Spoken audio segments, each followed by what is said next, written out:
It all begins in a not-so-distant past, where mountains of bodies piled up and rivers of blood flowed everywhere, all because of a massive battle that became known as the Great War between justice and demons. That war finally ended when the heavenly demon was defeated by the immortal combatant. The master says the legendary technique left behind by the immortal is called the Fist of Glowing Eyes, but the kids think the name is weak and laugh at him for always changing it. One of the students asks if the master really learned this legendary technique, and he assures them that if they train hard, they will also master it one day. The master's son calls him a liar in his head, doubting if that is even the real name of the fist technique. The master clenches his fist tightly and states with absolute certainty that as soon as they inherit the technique, they will become invincible. The boy tells his dad that he is always bluffing, while the dad laughs and insists he is serious. Then, the boy questions his dad, saying that if all of that were really true, it wouldn't make sense for him to be here. He complains that his dad lives hidden away in a tiny dojo in the middle of nowhere,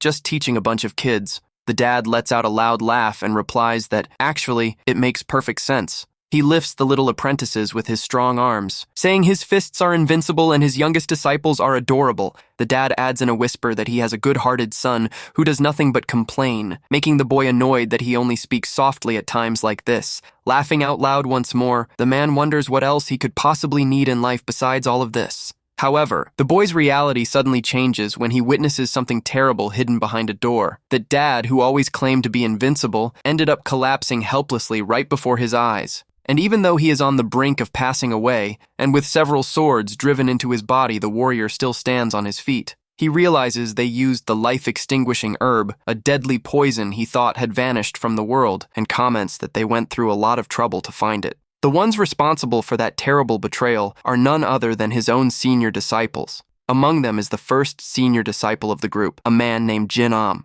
Right next to him is the second senior disciple, known by the name of Jiok-yeon. The third senior disciple participating in the ambush is called Yu-kwan. And lastly, completing the group of traitors is the fourth senior disciple. Wang Pei the master screams in pain and outrage, asking if they really coveted that power so much, and says their former master would turn in his grave. Jin-am flies into a rage at the provocation and asks how he has the audacity to mention the late immortal combatant in his presence. But the master just smiles and warns that no matter what they do, they will never have this power, because it has already been passed down to someone else. One of the traitorous disciples reacts in shock upon hearing that and calls him a crazy fool. The boy cries in despair seeing the situation, while the dad apologizes for showing such a pathetic side until his very end. But right after, the wounded warrior says that from this moment on, his every breath must be watched closely. He asks his son to pay close attention to every movement of his hands and every fiber of his body. The warrior concentrates his energy and begins to clench his fist to deliver his final blow. He channels all his remaining strength into his arm, preparing a devastating attack. With all his determination, the dad unleashes the blow, declaring that this is the final lesson for his son. Realizing the imminent danger of that attack, the traitors panic and shout for everyone to attack him together. Desperate, they demand that he hand over that absolute power once and for all. An intense glow bursts from the master's final punch, engulfing the entire cabin with an overwhelming force. Silence takes over the dark mountains as the energy of the blow spreads through the region. A gigantic and brilliant explosion occurs at the top of the cliff, illuminating the entire night. The boy stands amidst the wreckage, crying heavily while calling out for his dad. The master, extremely weakened, admits to his son that he might have been right about invincibility just being a bluff, but the boy begs him to stop talking. Even on the brink of passing away, the dad looks to the side and asks if his son managed to see the blow. His dad is a total absolute beast, maximum respect. He shows the destruction caused by the technique and says with pride that this is his fist and that he truly is invincible. With trembling and blood-stained hands, he begins to pull an ancient book from his robes to reveal the true name of the technique. He hands over the manual of the secrets of the limitless fist, explaining that this art unites all the fists in the world and that the boy must give it his own name. The master places his hand on his son's head, saying the succession has already begun and that he trusts him. While the boy realizes his dad did all of that to protect him, he asks Jin Guan to find his own fist, and right after that ends up passing away right then and there. Jin Guan tucks the secret manual into his clothes, now carrying the massive weight of that inherited technique elsewhere. The traitor Jin-am gnashes his teeth in anger and curses the late master, calling him a scoundrel. He can't believe the master chose mutual destruction, commenting that everyone would have perished if it weren't for Jiao Qian's swift movement technique. The traders cough up blood and realize, terrified, that the master's blow caused all that damage, even though it only grazed them. The old man was a monster. He left everyone completely wrecked. Jinam gives cold orders to find the disciples and the master's son to eliminate them, leaving one of his allies confused by the decision. He justifies the cruel order by saying their intention is to nip the problem in the bud. As the boy flees in terror, Jinam adds that when cutting down a tree, it is only natural to remove its roots as well. The youth runs desperately through the dense forest to escape those dangerous men. He hid in the mountains for 10 years, and, driven by the desire for revenge and the secret manual, trained his straight punch like a madman. And finally, upon turning 20 years old, he managed to reach his goal. He finally managed to develop and master his own style of invincible fist. He became the real-life Saitama, just with hair and looking like a total hobo. With bandaged fists and a determined expression, the youth mentally declares to his late father that the time has finally come. Now 20 years old, Jinguan gives a confident smile, knowing the moment has come to have his revenge. However, the world he returns to after spending 10 years training in isolation is completely different from before. The young man is totally confused and left without a clue upon facing the new reality before him. He sees people dressed in armor and mage robes talking about guild interviews,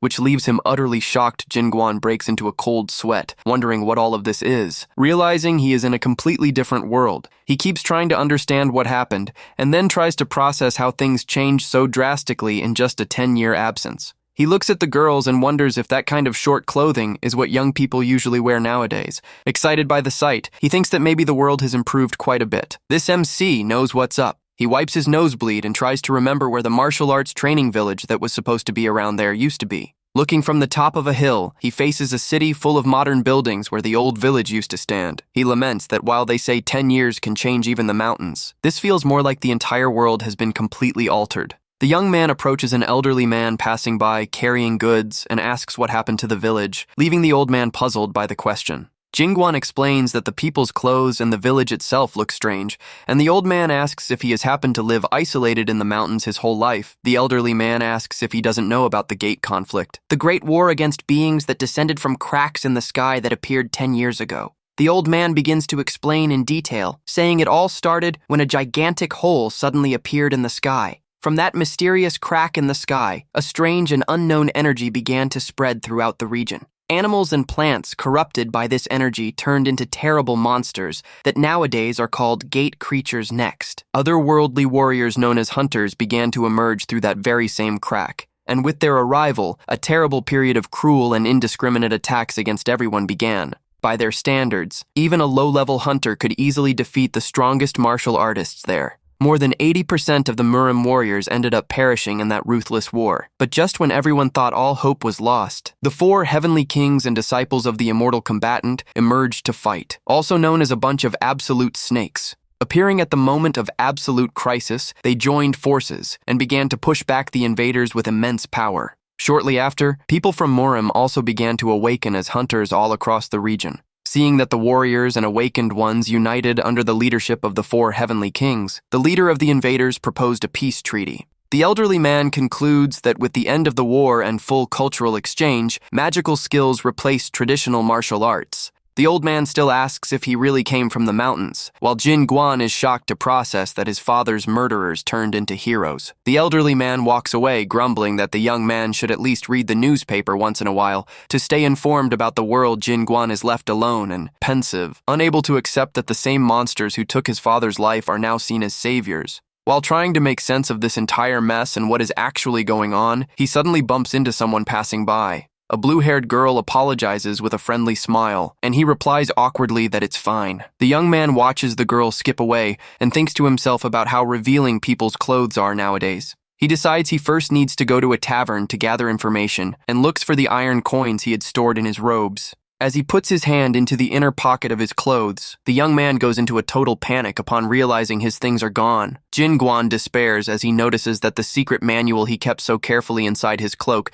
has simply vanished. The young man widens his eyes in absolute shock upon realizing the gravity of the situation he finds himself in. Meanwhile, the blue-haired thief runs through the streets thinking she stole some kind of highly valuable family heirloom. She analyzes the old book and complains about the bad smell, being identified as Alice, a rank D thief hunter. Suddenly, a voice behind her says it is very rude to talk like that about someone else's property, startling her. Jin Guan appears crouching on the roof and warns that the manual is more precious to him than life itself, scaring the girl. When questioned about how he found her, he replies that he just followed her energy, taking offense at her calling him a filthy hobo, stammering in fear. The thief asks what his job is, and if he might be someone bad, like a dark mage. The young man says he doesn't know and doesn't care what a dark mage is, demanding only that she return his belongings at once. He climbs down from the roof reciting proverbs about not coveting small things lest you lose the big ones, and says she should never steal from anyone. Alice realizes that if he can read her mana so easily, his level must be way higher than hers, deciding to change her strategy. She bows, apologizing for causing trouble to such a noble warrior, returns the book, and shamelessly asks if he can lend her gold. Jin Guan asks what gold is, leaving the thief incredulous that he doesn't know money, but she accepts when he says he has iron coins. She fakes crying and makes up a story that her parents passed away, and her only sister is very sick, justifying the theft by the urgency to get money for medicine. He asks about the sister's illness and she confirms, secretly celebrating that her dramatic act of faking tears is working perfectly. She continues the lie, saying a plague spread through the village and nobody could find the cure until a mysterious healer appeared with the medicine. The girl says the price of the treatment went up a lot, and now the cruel healer demands payment with the very body of whoever has no money. Jin Guan suggests it would have been better to pay with honest work, but she fires back saying she is a pretty young girl and the man could take advantage of her. She hides her face, faking a timid cry while anxiously awaiting the young man's naive reaction.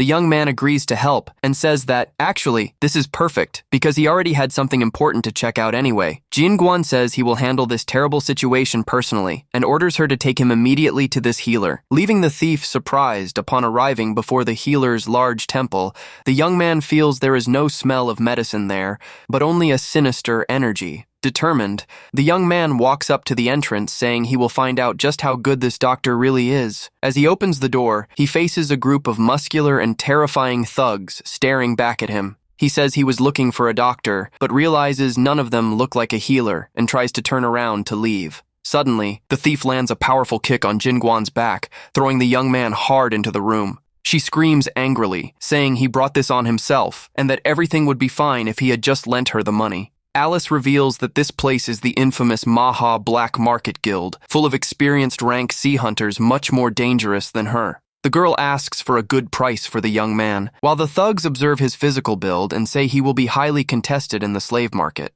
Another thug laughs and comments that because he looks like a hobo with no family to look for him, the youth is the perfect merchandise for slave traders. Instead of getting scared by the threats, Jin Guan just gives a rather dark, slight smile. The masked thug is confused by his reaction and wonders if the prisoner has completely lost his mind. Jin Guan says he is relieved to see that even though the world has changed so much, human trash like them remains exactly the same. The giant thug raises his club in a rage, shouting for the young man to shut his mouth and remember he is just a slave about to be sold. The youth begins to concentrate his strength in his fist, thinking that against bad people like this, he can test his power without feeling any guilt. The young man prepares to unleash all the destructive force of his powerful fist at once. The giant thug is caught off guard by the immense pressure generated by the opponent's punch and stammers, completely lost. On the outside, the imposing wooden structure of the temple appears peaceful for a brief moment, but in the next second, the entire temple explodes violently due to the overwhelming shockwave of the punch. The force of the wind generated by the impact is so absurd that it blasts the thief Alice away amidst the dust. The roof of the place completely collapses, leaving a massive crack open and scattering debris everywhere. The thugs who survived stand up coughing amidst the smoke, totally dazed and trying to understand what just happened. They look around terrified, seeing the destruction and wondering what on earth caused such a colossal impact. Suddenly, one of the guild members points in surprise and shouts that he finally figured out what happened. He assumes that all that immense destruction was the work of a special skill used by their own guild leader. The man flatters the boss, saying his attack was too fast and powerful, while the masked leader is left confused about whether he actually attacked convinced by the lie. The leader laughs proudly and warns the thugs that he must not use his techniques so carelessly from then on. Meanwhile, Jin Guan remains fallen on the ground pretending to be knocked out, thinking that the situation got quite complicated. The youth opens just one eye slightly to analyze the situation, without the enemies noticing he is awake. He remembers that, actually, he almost unleashed his punch with full force at the last second. However, before striking, he spotted out of the corner of his eye 2 little children playing innocently with a ball outside the temple.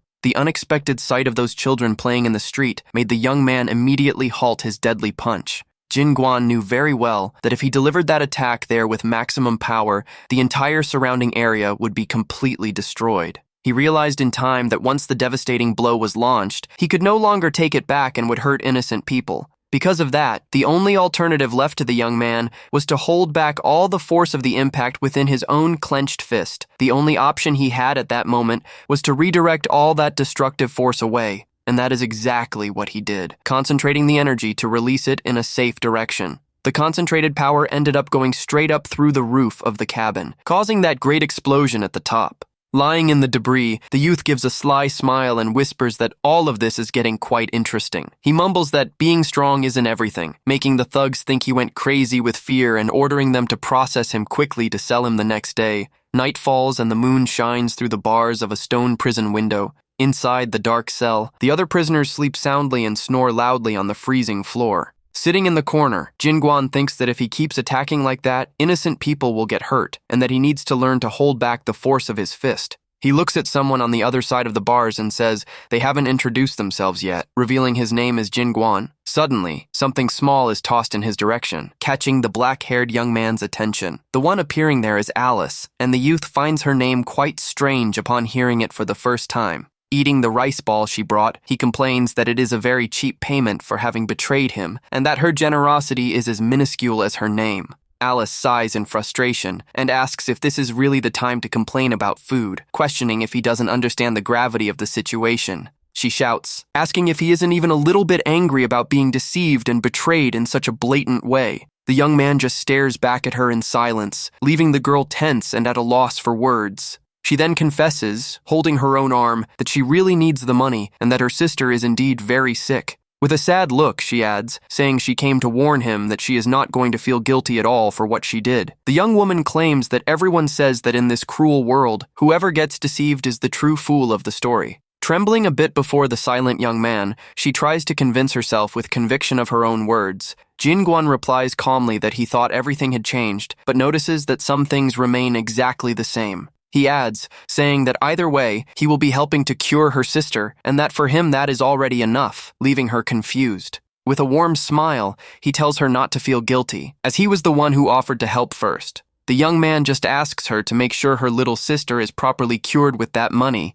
Jin Guan concludes by saying there is no greater regret in life than failing to protect your own family. Blushing! Alice shouts, asking who is worried about whom, and calls him a stupid hobo, while he complains that she is too harsh on someone helping her, taking advantage of the moment. He asks her to keep the book he brought and promises he will be back soon to take it back. The girl agrees to keep the manual, but grumbles with a sour face that the book stinks and she won't stay with it for long. While walking away, Alice says quietly that he better hurry up and come back soon to fetch his book back. The next day, a prisoner carriage advances along the forest road, which looks terrifying even under the daylight. One of the guards explains that their base is in the middle of nowhere to avoid the Hunters Association, since the illegal slave trade would be the end of them. Even so, the other guard complains that passing through a rank B monster habitat is way too dangerous and puts many lives at risk. The carriage finally stops before a large, rustic wooden structure, and the guards announce their arrival. The guard bangs on the bars, telling everyone to get out without stalling, while Jin Guan stretches calmly and asks the reason for all the noise.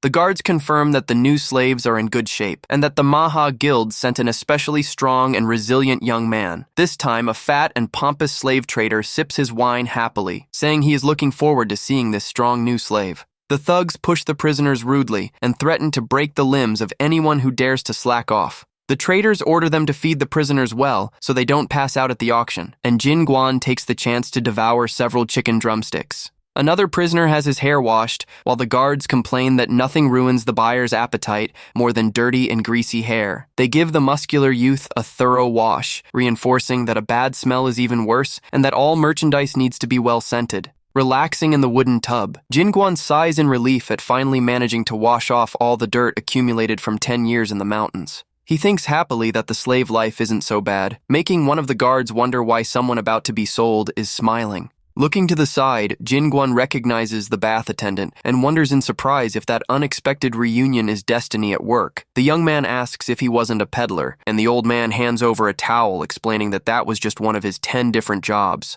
The elderly man introduces himself as Sip Jap Su because of his multiple jobs, and the young man introduces himself right after as Jin Guan. The old man says it's a pity to see him there, but the youth fires back saying the place seems great for giving food and a bath, making the old man warn him about what's to come. Suddenly, the imposing shadow of one of the prison guards looms before them, abruptly interrupting the conversation between the two. The thug asks irritably why the young man hasn't been prepared yet to receive the hot iron brand they use to mark slaves. He approaches furiously and asks why Jin Guan is wearing his old clothes again instead of preparing for the branding, with an extremely friendly smile. The young man just replies that he prefers to pass this time and won't be wanting to receive that hot iron brand. Jin Guan says his body is a gift from his parents and he cannot harm it, leaving the guard furious, telling him to shut up and sit down. The guard tries to hold him by force, but the youth dodges with extreme ease, leaving the thug confused and surprised. Jin Guan walks away calmly while dragging the guard who tries to hold him, ironically thanking everyone there for their hard work.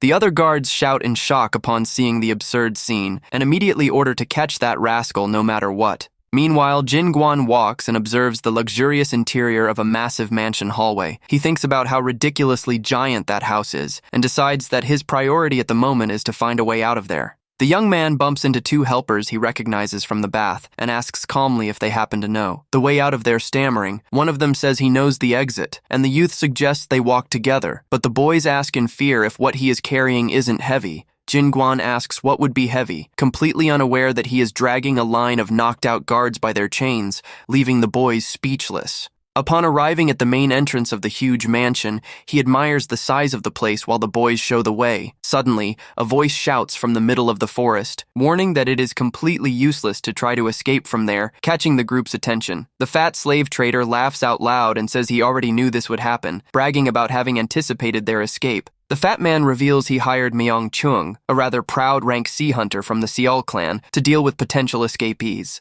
The hunter begins to deliver a long, arrogant speech about his great achievements and his importance as a treasure of the Seol clan since birth. However, he is interrupted in a tragic and brutal way before he can even finish speaking. A gigantic rank, bee monster known as the mountain bear, suddenly emerges before them, leaving the trader in shock. Panic spreads as everyone screams desperately for help, knowing they are doomed before a monster that killed a rank sea hunter with a single blow. While the men run in fear, Jin Guan scratches his head calmly and comments that the creature has a pretty bizarre physical structure for a monster. While the bear roars and charges furiously to attack, the young man ignores the beast and wonders if Alice is taking good care of his valuable book. Night falls over the large, modern, and illuminated city. Far away from that dangerous forest, Alice walks thoughtfully and downcast through the city streets under the lamppost light. She continues silently down a dark and quiet alley, immersed in her own feelings of guilt. The girl laments in thought that she had promised to bring her 6 sisters' medicine back that very same day. Suddenly, a familiar voice calls her in the middle of the dark alley, startling the young thief. Jin Guan appears from above, asking if she kept his book, scaring her before she asks incredulously how he managed to escape the guild. With a blank expression, the young man replies simply that they just let him go without any trouble. He begins to ask about her sister's health, but is interrupted by very heavy coughing coming from inside the neighboring house. Desperate, Alice opens the door in a hurry and enters the room, calling for her older sister to see if she is okay. The pink-haired sister coughs a lot and says she asked her to come home early, while the girl begs anxiously for her not to strain herself talking. Awkwardly, Jin Guan apologizes for the bad timing and asks where his book is, reinforcing that it is indeed very important noticing his presence. The older sister strains slightly to comment that they have a visitor in the room. She introduces herself as Yong So-hee and apologizes for greeting him lying down due to not being in good health conditions. Jin Guan then notices something strange about the girl. He wonders what kind of energy that is, realizing it is not martial arts, but rather a very strange, hostile, and unpleasant force. Alice cries and apologizes to Jin Guan, confessing with sadness that she couldn't keep her promise because they took everything from her. She cries saying those scoundrels stole all the money for her sister's medicine and also the precious book he had asked her to keep. In her memory, she appears fallen on the ground after being struck in a cowardly and violent way by the guild members. The thug charged absurd fees and abusive interest for the previous medicine, leaving the girl totally indebted and out of money. He tosses an insignificant amount of coin, saying it's her share after deducting the fees, making her curse him as a cheap crook. With a lot of anger in her eyes, the young woman realized she had been deceived and robbed in the worst possible way by those men. She at least tried to ask to grab her backpack that was lying in the corner of the yard so as not to lose Jin Guan's book. However, the masked leader refused, ironically, claiming the belongings were no longer hers now that the owner was in their hands. The thugs began to mock her, laughing out loud and asking mockingly if the girl was some kind of idiot. The leader kicks her, cursing her and demanding to know if she hadn't warned the slave about his fate as well. I hope the protagonist beats this jerk to a pulp for laying a hand on our waifu. At that painful moment, the only thing crossing her mind was the cruel phrase that whoever lets themselves be deceived in this world is the true idiot. The brute threatened her, saying that if she didn't want to be sold as a slave too, she should vanish from there immediately. They mocked her even further, suggesting in a disgusting way that she sell her own body for a good price. Back in the present, Alice offers sincere apologies for her failure to protect the young warrior's precious manual. The sister tries to comfort her while Alice cries, lamenting that she had promised to at least get his belongings back. Seeing how completely regretful she was, he places his hand gently on Alice's shoulder and asks firmly if she has finally managed to understand the situation. Now Jingguan says that even if this is a world where whoever gets deceived is the fool, she still needs to learn what the price is for deceiving others. He picks up her older sister in his arms, saying with a smile for the two of them to behave themselves properly from now on. While being carried, the pink-haired sister blushes and asks what this young warrior's true relationship with Alice is. The protagonist wants the older sister too. He knows exactly what he's doing. He places her back on the bed carefully and replies, thoughtfully, that the two of them have a little bit of history together. Scratching the back of his neck, he admits he feels partially responsible for Alice's failure to get her sister's medicine that day. He tells her not to worry because he is going to fetch the medicine with Alice, making the sister smile in relief and ask if she can trust Alice to him. The young man accepts the request without hesitation, but asks the older sister to make him just one promise in return. With a confident smile, he asks her not to let herself be defeated by the illness, promising that he will return very soon. Next, the young man turns and calls Alice to leave there immediately. Leaving her confused by the haste, he explains with a determined smile that their goal now is to recover her money and his father's secret manual. Alice asks, confused, if they shouldn't go to the same building where the members of that Maha guild were during the afternoon. The girl stops before a metal door and explains that this is actually the back entrance to their true secret base. She opens the door slowly, telling that gang pretends to be just a regular and honest guild during the day. However, Alice reveals that during the night, the place transforms into the most famous underground gambling house in the entire black market. She hands a black cloak to him, explaining that since they are breaking into the place in secret, they should at least try to cover their faces. While the two put on the hooded cloaks, the girl comments that the most famous and popular gambling game in that secret house is very peculiar. From above, they observe a noisy crowd around a table betting high and shouting excitedly. Pointing to the central courtyard of the arena, she indicates to Jingguan which game is where all the money moves there. The bizarre game consists of a slapping match, where two giant men take turns delivering brutal slaps to each other's faces. The young warrior is totally incredulous and asks if they really bet money, watching people slap each other in the face. Alice confirms that the whole house lives off this game, but the conversation is interrupted by someone emerging behind them and asking who they are. The person says he heard a very familiar voice and came to check closely, revealing he already knew it was Jin Guan there. Oh wow, another waifu? It's old Sip Jap Su in bizarre female attendant clothes, leaving Jin Guan thinking his destiny must be pretty ruined. What on earth am I seeing on my screen? I got catfished. Intrigued, the youth confesses he is asking only because he doesn't know if nowadays there is no longer a difference between male and female clothing. Alice observes the scene with a look of deep disgust, and the young man decides it's better to drop that subject. I have that exact same face right now. The elderly man laughs quietly, commenting on the difficulties of getting a job, and asks to let him finish explaining the rules of that underground game. He points to the central arena, explaining that two competitors stand side by side at a table and take turns slapping. The old man adds that if the competitor receiving the blow manages to stand firm on the table, it becomes his turn to strike back. On the other hand, if the competitor can't take the brutal impact and falls to the ground, he loses the game immediately, just like what just happened there. Jin Guan concludes that the players bet money and the winner takes all, but Alice warns him to forget the idea of trying to enter the game. She warns seriously that betting game is so violent he might end up unalived if he isn't very careful. The announcer states that the leader of the Maha Guild himself and champion of the arena knocked down the unbeatable challenger with just one devastating slap. The leader, Nahande, laughs and taunts the crowd, calling anyone with courage to try their luck at winning a fortune against him in the arena. Jinguan recognizes the man as the leader who stole his things, concluding he needs money to be able to enter the bet and face him. The young man turns to ask them to borrow money, but upon seeing the suspicious look on Alice and the old man's faces, he drops the idea instantly. The trio stands in silence for a few moments, just staring at each other at the top of the arena, creating a rather awkward atmosphere. With a sudden gesture, the young man places his hand on Sip Japsu's shoulder and asks if the elderly man hadn't said something important earlier. He smiles in a terrifying way, reminding the old man that they are bound by destiny, making the old man comment that he looks like a mugger. Jinguan asks him to look again, ironically claiming that that is just the pitiful gaze of a youth in need of help. The old man ends up giving in and handing over the coins, fearfully justifying that it isn't extortion, but just a sponsorship for a promising youth. Nahandai keeps shouting and provoking the crowd to bet everything, even their families, while the announcer exalts the champion's dominance.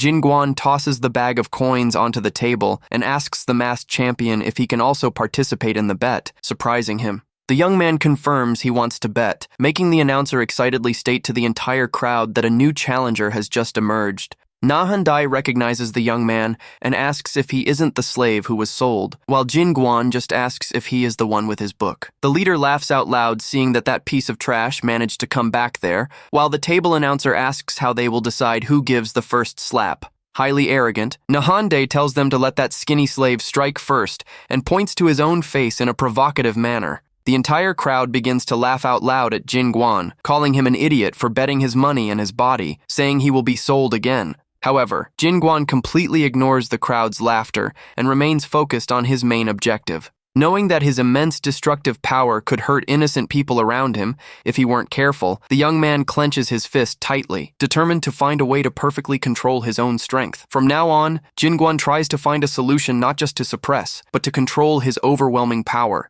He remembers that the more perfect the form of the clenched fist, the more its force multiplies. Thinking that attacking with a clenched fist destroys everything around, the youth wonders what would happen if he did the opposite. With his hand fully open, he delivers a strike from top to bottom with extreme speed. The people in the crowd watch the scene completely shocked and open-mouthed at what they just saw. Even the guild thugs are terrified and left with no reaction before the terrible impact of that blow. The opponent is blasted face first into the ground with so much force that it opens a massive crater in the combat arena. Alice asks desperately if that was really a slap, but Sipjapsu replies flatly that it wasn't, smiling slightly. Jinguan explains that that is actually a new fist technique that he developed himself. He reveals that it is a technique that delicately breaks down the massive energy and releases it in a dispersed way. The young man calls the move the Fist of the Great Dispersed Chi, but everyone shouts out in outrage that it's just a regular slap. Jinguan warns that he won't let his victory go to waste and is taking the bet money, leaving the announcer completely trembling and not knowing what to do.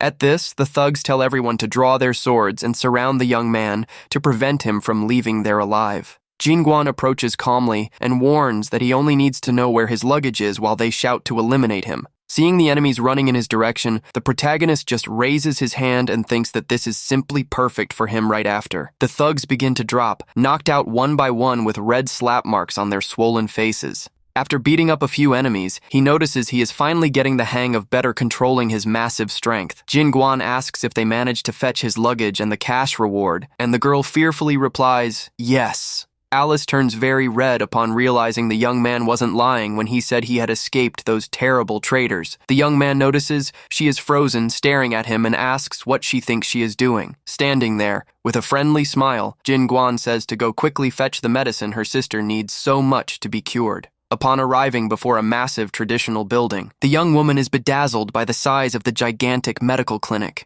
She thanks him from the bottom of her heart and says she always knew true justice still lived within the young hero's chest. Slightly awkward with the girl's exaggerated praise, Jinguan asks her to stop with that and for them to simply enter the place. The young man pushes the large wooden door, which makes a screeching noise as it opens before the group accompanying him. However, as soon as he takes his first step inside the establishment, he is hit by an extremely strong and unpleasant odor. This makes Jinguan remember when his father, Jinmu, would laugh while taking a bath in a tub with very stinky purple water. The The father would say laughing that he truly was his son, but insisted that a real man should be able to withstand that stench. Right after, Jinmu himself would start vomiting from pure disgust, making the little boy comment that he truly was his father. Holding his nose, the boy would ask what all that nasty stuff was, and why his father insisted on sitting in that mud pit. The father would look serious and ask if the boy knew what the greatest regret he had in his entire life as a martial artist was. He would explain that because of that unbearable smell, he ended up failing to achieve a body completely immune to any type of poison. The man would confess that since his sense of smell was much sharper than normal,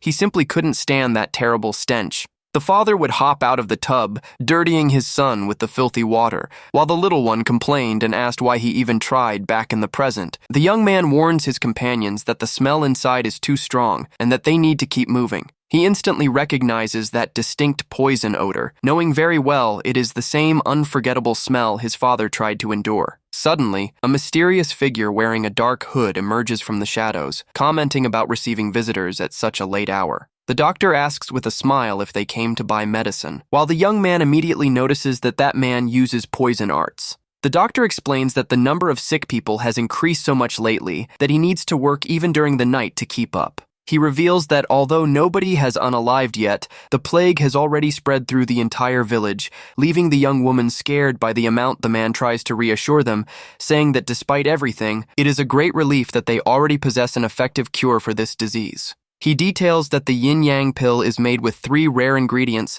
that are extremely difficult to find nowadays. The doctor adds that in the current era of the new Murim, it is great luck to be able to create these powerful elixirs just using special techniques. The doctor hands the little bag with the medicine to her, assuring that he added special herbs to help restore her sister's energy. With her eyes shining with happiness, the girl holds the package with the medicine tightly and immensely, thanks the generous doctor's help. The man says don't mention it, but warns that the patient needs to take the medication without interruptions until she is completely recovered. While the two talk, Jin Guan begins to mess with the herb drawers of the cabinet, catching the doctor's attention and making the girl annoyed. The young man just gives a slight smile and replies casually that he's just looking, as there are many interesting herbs in that place. Alice apologizes for his behavior, but the doctor says it's fine and takes the chance to break the bad news that the price of the medicine is going up. He tries to justify it by saying the demand for the pills has skyrocketed in the last few days, and he is barely managing to produce them. Outside the clinic, Jin Guan wishes for her to get home safely, and Alice thanks him, saying she only got the medicine because of him. She looks at the little bag worriedly and comments that she thought that money would be enough to last for at least a whole month. Desperate, the young woman asks what they are going to do next week with the price hike, but Jin Guan remains completely silent. Suddenly, the young man asks to be excused for a second and snatches the bag of medicines from her hand, leaving the girl confused and scared by the attitude. He explains he just needs to check a quick thing while opening the little bag and pulling one of the dark pills from inside it. Without hesitation, Jin Guan puts the medicine straight into his mouth and begins to chew to test the effects and find out what is in there. Alice screams desperately, asking if he knows how much that cost, but he just replies that he was a bit low on energy lately. While the young woman complains about the waste of money, Jin Guan asks her not to be so cheap and Sip Jap Su just observes in silence. Noticing the young hero's peculiar behavior, old Sip Jap Su seems to realize something very important and becomes pensive. Later that night, the scene changes to the place where Alice's sister is resting and recovering from the serious illness. Her sister, Yang So-hai, puts one of the purple pills into her mouth and swallows it calmly to try to relieve the terrible pain she feels right after. The girl expresses great relief and gives a bright smile, feeling much better after consuming the medication. Alice holds her sister's hands emotionally and thanks the heavens, crying with happiness seeing that the medicine really took immediate effect. With tears streaming down her face, the young woman deeply thanks Jin Guan for having accepted that selfish request to help her. The two sisters unite to thank the young hero again, from the bottom of their hearts, for having saved Yang So-hai's life with his help. Even the elderly Sip Jap Su cracks a warm smile in the corner of the room. Upon witnessing that very beautiful moment full of gratitude, Jin Guan just gives a friendly and discreet smile, feeling satisfied at having managed to help his new ally's family. The young man accepts the thanks, but takes the chance to casually ask if she could put some meat in the rice balls next time. The next day, under a blue and sunny sky, the group gathers again in the external area of the residence to chat, sitting at the top of the roof. Jingguan takes a generous bite of a delicious stuffed rice ball and begins to savor the food he eats with a lot of appetite, and comments with his mouth full that the food is excellent and that it definitely gets much better with real meat. The elderly Sipjapsu appears in the yard down below, looks at the roof, and asks what the young man is doing perched up there all alone. The protagonist replies that the view from there is great and makes the food taste better, taking the chance to ask how Alice is doing. The old man tells that the girl fell into a deep sleep next to her sister, looking like she finally managed to rest after spending several days without sleeping properly. With an extremely light and agile movement, the elderly man takes an impressive leap and lands softly right on top of the house tiles. Jin Guan comments that, as he suspected, the veteran is also a martial artist. But the old man laughs and changes the subject, saying he is far from that. He defines himself as just an old man who couldn't adapt to this modern world and needs to hustle across 10 jobs to survive. However, changing the subject with a serious look, the elderly man reveals he saw very well what the youth did earlier when he held the bag of medicines. He fixes his eyes on the young warrior with a mysterious air, making it clear he was paying close attention to his every move. The veteran states with total certainty that he clearly saw the exact moment when Jin Guan swapped the medicine bags hidden behind his back. He asks if the youth grabbed an identical jar from the doctor's cabinet, joking that he has very fast and skillful hands for stealing. Curious about the situation from before, the elderly man asks what taste the youth felt when he decided to eat that test pill. Looking fixedly at the original little bag in his hand, Jin Guan asks the elderly man if he is sure that that medication is fake. He explains that extreme poisons can be medicine sometimes, but that is different for only relieving pain and acting as a highly addictive poison. It was precisely for this reason that the young warrior swapped the fake medicine for a real medicinal herb he grabbed from the doctor's cabinet earlier. Jin Guan concludes that it would be a horrible shock for Alice to find out that the medicine she gave so lovingly to her sister was actually pure poison. The old man praises the youth for sparing them from despair, calling him a chivalrous hero, but Jin Guan returns the praise, saying the true hero is him. Sipjapsu comments that old men are usually curious about everything, but confesses that lately he became extremely interested in that youth's story. With the night falling in the city, the peaceful atmosphere changes completely, and the focus returns again to the interior of the dark medical clinic inside. The doctor secretly meets with two sinister figures wearing wooden masks and hands over the payment regarding that month. He warns that he paid extra this time to please them and asks with expectation when his official registration to enter the organization will be processed. One of the masked men replies coldly that selling medicine must have made the doctor quite bold to touch on the main subject so directly. The masked man tosses a new package into the doctor's hands, telling him to take that batch first, and the doctor thanks him, bowing with greed. Upon opening the package to check the quantity, the doctor notices the weight is less and complains that the batch seems to be missing a few pieces. The masked one clarifies that the distribution of mana stones decreased throughout the organization and that he will need to pay double if he wants the same as before. He adds that the doctor needs to demonstrate this sincerity to recommend him to the superiors, making the doctor thank him for the valuable advice.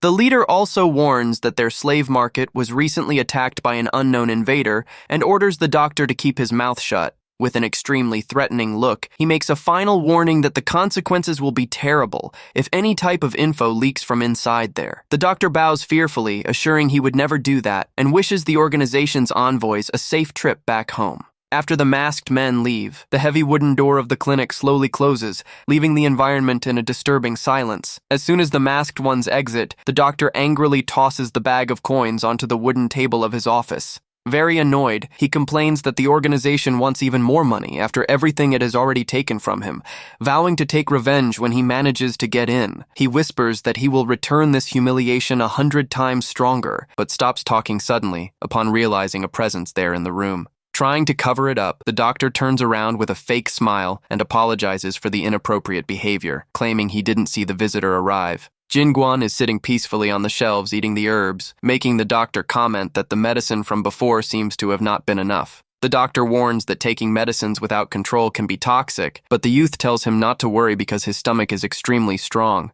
With a dark look, the doctor pretends to be relieved and says he doesn't care what he does, as long as he properly pays for what he consumed. Jin Guan fires back, saying that this time it's the doctor who should pay him, because he brought an excellent and very effective medicine prepared especially for him. The doctor becomes quite suspicious of that unexpected statement from the youth and asks what exactly he means by that. Showing the original little bag, the young man repeats that he found the perfect medicine to treat that fraud's problem once and for all. He reveals with a provocative smile that for a lying scammer like that doctor, the best medicine there is a good beating. The doctor's countenance changes completely, and with his eyes glowing red, he warns that sometimes turning a blind eye to things is the best option. While speaking threateningly, the enemy secretly prepares several sharp and shiny acupuncture needles between his fingers. He shouts that this is to spare the young man's own life and unleashes a swift attack using his special skill of throwing poisonous needles. The needles cut through the air at high speed, spinning in a deadly trajectory directly toward the young warrior's chest. Jingguan tries to dodge the attack, but notices in surprise that the poisonous needles keep changing direction to chase him in the air. With absurdly fast reflexes, he moves his hands at the right time and manages to perfectly catch each of the flying needles with his fingers. The doctor lets out a cry of pure amazement, seeing that his surprise and homing attack was neutralized with such ease by the young man. He backs away trembling, unable to believe the youth was capable of holding all the poisonous needles without suffering a single scratch. The enemy stands paralyzed with terror upon establishing that the protagonist did all of that, using just his own bare hands in a calm manner. Before the villain can react, Jingguan instantly appears right before him with a movement so fast it is impossible to follow. The young man delivers a precise strike that hits the doctor's chest square on, sending the man flying backward with the overwhelming impact. The enemy spits blood as he falls to the ground and asks himself desperately what kind of ultra-fast and powerful blow just hit him that way. Groaning in pain on the floor, he tries to get up, while questioning if there always existed a warrior so incredibly strong living in that region. Jingguan glares at him and asks with disdain how he has the nerve to use needles meant to save lives, just to try to assassinate someone he analyzes. The attack and comments to himself that the energy used was weak, but admits the movement and trajectory of them were genius. The youth gives a side smile, finding the trick interesting, and warns the opponent that looks like he needs to learn some good manners. Trying to buy time, the wounded doctor looks up with a forced smile and asks what organization the young hero belongs to. Jingguan tells the opponent to choose if he is going to speak formally or informally, adding that soon he won't be able to do either. The villain evaluates the speed, the lack of presence, and the knowledge of the rival, wondering if he is an assassin, though he sees no weapon. Thinking better about the lack of blades, the doctor narrows his eyes and asks directly if the young man is actually a hand-to-hand combat fighter. The protagonist just says he knows nothing about this term of hand-to-hand fighter, but makes sure to reveal that his name is Jingguan. The villain estimates that Jingguan's level is at least rank B like his or higher, but decides to resort to his full strength upon learning that he fights without weapons. Gathering a large amount of toxic energy in his fist, the doctor declares out loud that he has the absolute advantage in that close confrontation. The enemy activates the torrent of poisonous blood, but Jingguan just watches the attack approach, commenting that that stinks a lot like pure sewage. As soon as he is hit by the toxic smoke, the young man begins to cough a lot and tries to protect his eyes from the purple mist spreading over everything. While the protagonist coughs in the middle of the mist, the villain shouts that a close fighter's greatest strength lies precisely in his eyes and breathing. He gives a cruel smile, seeing that his plan is working perfectly, adding that a blinded and suffocated opponent loses all utility. The doctor leaps toward the helpless young man, shouting that in those weakened conditions, he is nothing but a slightly sturdier scarecrow, carrying a massive amount of toxic power in his clenched fist. He warns that Jingguan will be the first to witness his newest attack. The enemy delivers with all his fury a devastating poison vortex from top to bottom in an attempt to finish off the opponent immediately. With the terrible impact of the poisonous blow, the villain cracks a victorious and arrogant smile, believing he destroyed the opponent once and for all. However, he goes freezing with shock upon hearing Jingguan's voice from very close, saying that the fairest thing in that fight is to return the blow he received. The youth warns that he will also show his own skill and prepares a quick counterattack, dripping the poisonous energy he absorbed. He extends his open hand and says casually that he is going to use the new fist technique he just learned upon seeing the opponent's own attack. The doctor lets out a piercing cry of pain when Jingguan strikes his. Pressure points with a precise touch of his energy-laden fingers. Jingguan backs away a bit, fanning the air, and complains with disgust that that poison smell is absolutely horrible and is almost making him sick. The doctor leaps backward in a hurry to distance himself, holding his own bloody hand that was seriously injured during that counterattack, highly confused. He wonders if there is any close fighting technique that uses only fingers and activates his first aid medical skill. Jingguan just gives a mocking smile and reveals to the enemy's despair that what he just did is not a game skill. He raises his index finger and calmly explains that that is a special technique he created, himself called a finger. Next, the young man raises one more finger and adds that it is a fist, but it utilizes only the fingers to strike. He smiles slightly and officially dubs that bizarre blow of his the finger fist, leaving the opponent annoyed. The doctor shouts angrily, saying he talks a lot of nonsense and that he never heard of a skill that looks like it came out of a comic book. However, the protagonist dodges the attack with precision and quickly strikes the villain's hand with his two extended fingers. With extreme speed, he delivers one more finger strike, hitting the pressure point on the doctor's shoulder square-on. The man drops to his knees, groaning in pain, while Jin Guan calmly repeats that he already warned that that isn't a regular game skill. Pointing directly at the scared opponent's face, the young hero speaks commandingly again about his finger fist.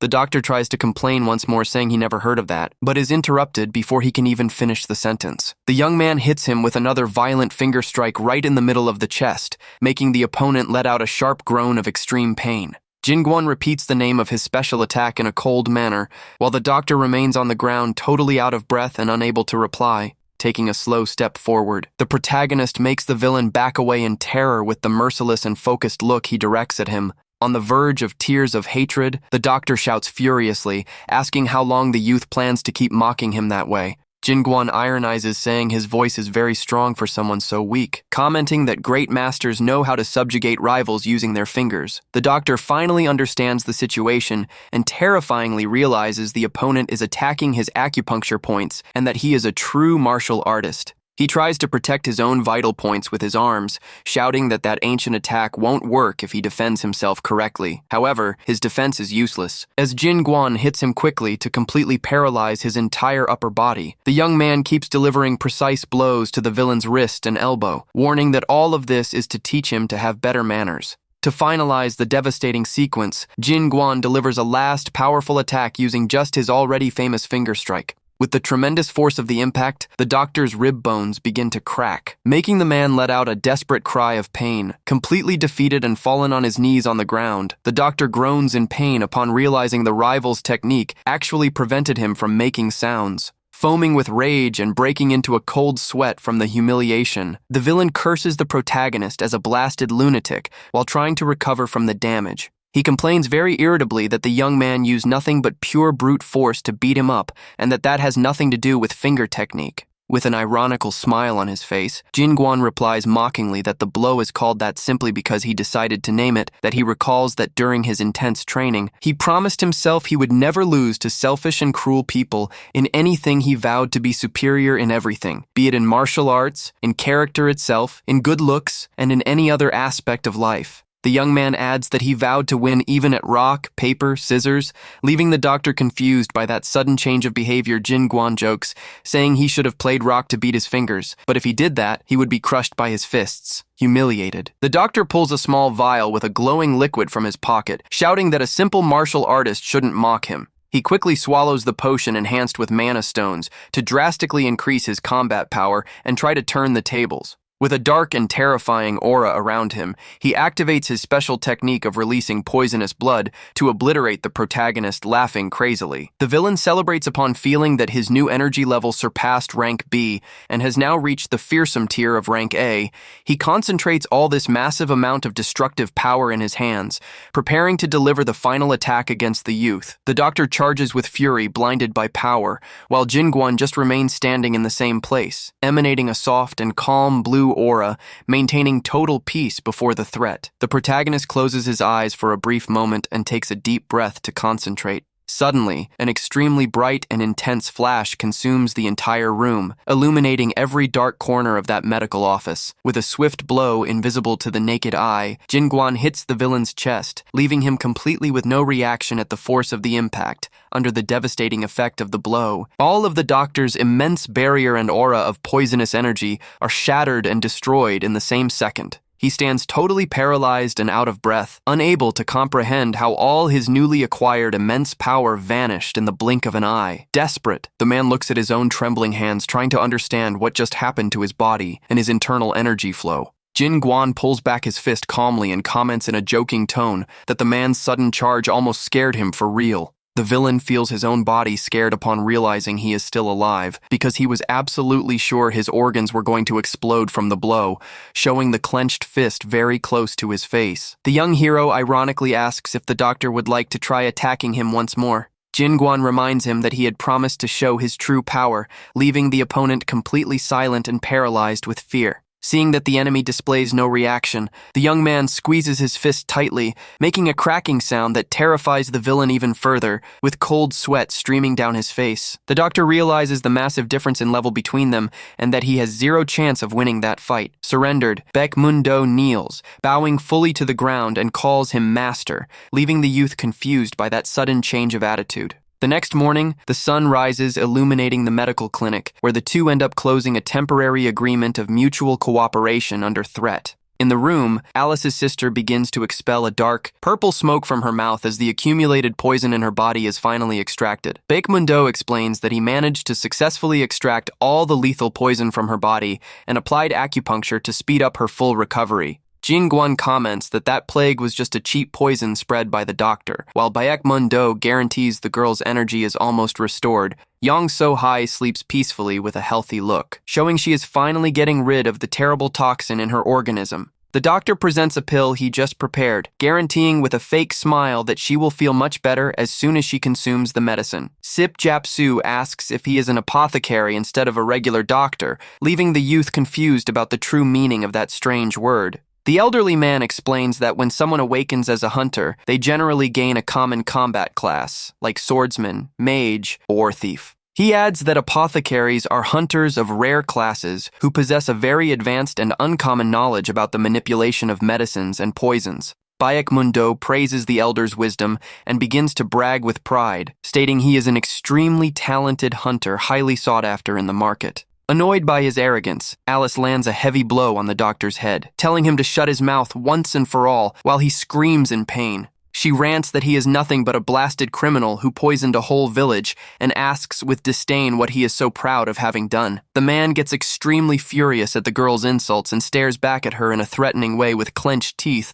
For having been assaulted, Alice challenges him to do something about it. But Baekmundo gulps hard in terror upon seeing Jinguan right behind her preparing his deadly finger technique. Completely terrified by the hero's presence, the doctor bows, immediately asking for sincere apologies, which leaves the young man with an ironical smile. Jinguan recovers his seriousness and questions why a hunter with such a rare skill decided to use it in such a malignant and cruel way. Faced with the young warrior's deep question, Baekmundo averts his gaze and remains in a thoughtful silence for a few moments. He extends his hand, showing some purple fragments, and reveals he did all of that just to get the same mineral he used to strengthen himself in the fight. This is a mana stone, a precious resource that ended up replacing all energy sources in the world after the start of that great conflict. Thanks to them, constructions impossible to carry out in the past were erected, shaping all the technological and social progress of the new Miram. However, the hunter's greatest reason for obsession with the stones is that they allow getting a brute power that transcends their original classification level.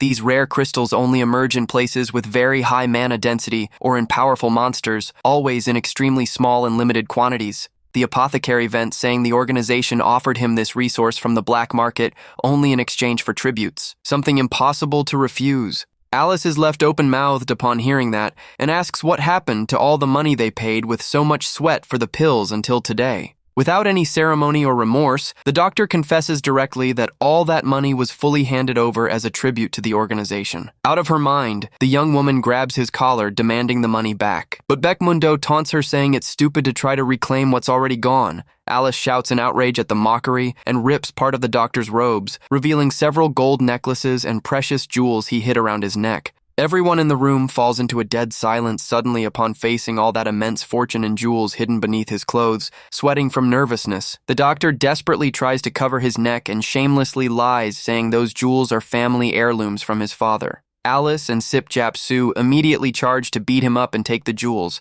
while the doctor shouts begging for them to stop and settle it by talking. With a huge bump on his head, he despondently explains it will be almost impossible to recover the rest of the coins, as the superiors already kept everything. Jinguan displays interest and asks about these superiors, making the doctor reveal they are members of a dangerous criminal faction. Upon hearing that alarming revelation, the protagonist narrows his gaze and displays that he is paying close attention to every detail revealed by the villain. Bayek Mundo gulps hard under the young man's piercing gaze, realizing he has no other choice but to tell everything he knows in detail. The doctor offers to guide the group directly to those criminals' secret hideout, and Jin Guan agrees to the proposal on the spot. He reveals that gang only acts with so much authority because it possesses the powerful and feared backing of the Red Blood Alliance behind the scenes.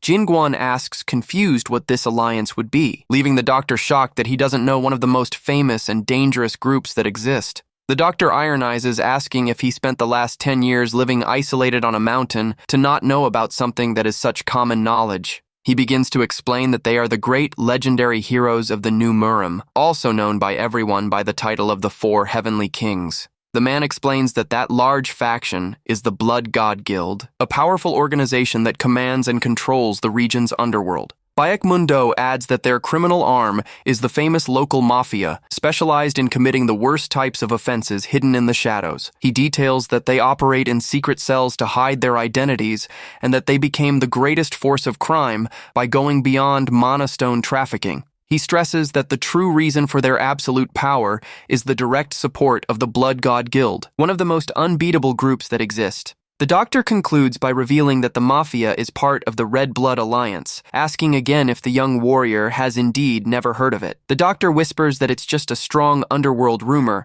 but highlights that they definitely need a very powerful godfather to act this way. Hearing about the mafia's relation with the Heavenly Kings, Jin Guan just replies calmly with a dark look that he understands the whole situation. Suddenly, a massive and terrifying red energy begins to emanate from the young man, leaving Bayek Mundo trembling with terror at that overwhelming presence. Feeling the extreme and sudden change in the environment, Alice and Sipjapsu back away scared, realizing something very serious is about to happen. The elderly man fearfully questions himself if that violent and terrifying aura is actually pure murderous intent coming directly from the young warrior, with his mind consumed by memories of the past and a contained fury. Jin Guan focuses his attention only on the name of those who caused all the evil. The young man recalls the wise words of his master Jinmu, who said that the strength taught to him was not meant to hurt others or for revenge. The father emphasized that the most important thing was to have responsibility, so that he would never be consumed by the darkness of his immense and dangerous power. Reminded of the wise lessons of his late father,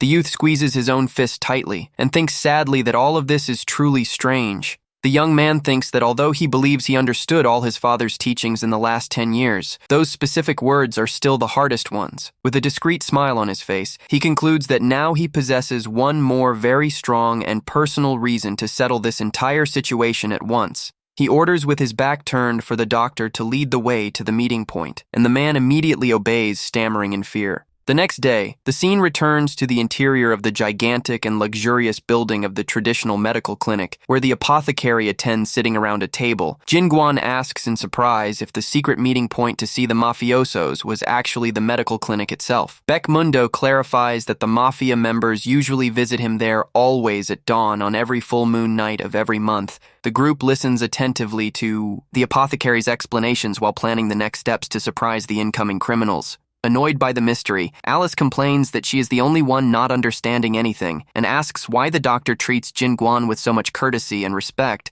The protagonist tells the apothecary to stop with that, but the man tries to calm things down, saying that now everyone is together in the same boat. Sipjapsu asks if he possesses any other useful information, but the doctor confesses that he honestly knows nothing else beyond what he already said. However, he breaks into a mischievous smile and warns the group that there is at least one very important thing about the mafiosos that he is absolutely sure of. He tells that on the last day of payment, the thugs were furious because some lunatic had attacked and destroyed the guild's slave market. The doctor remembers that the mafia leaders swore revenge and promised that the one responsible for that attack wouldn't have peace to sleep soundly again. Hearing the story, the young hero gives an ironical smile and comments that there seems to be one more virtuous vigilante like him acting in that same region. Bayek Mundo explains that all the smaller factions subordinate to them must be moving quickly to try to impress the mafia in some way.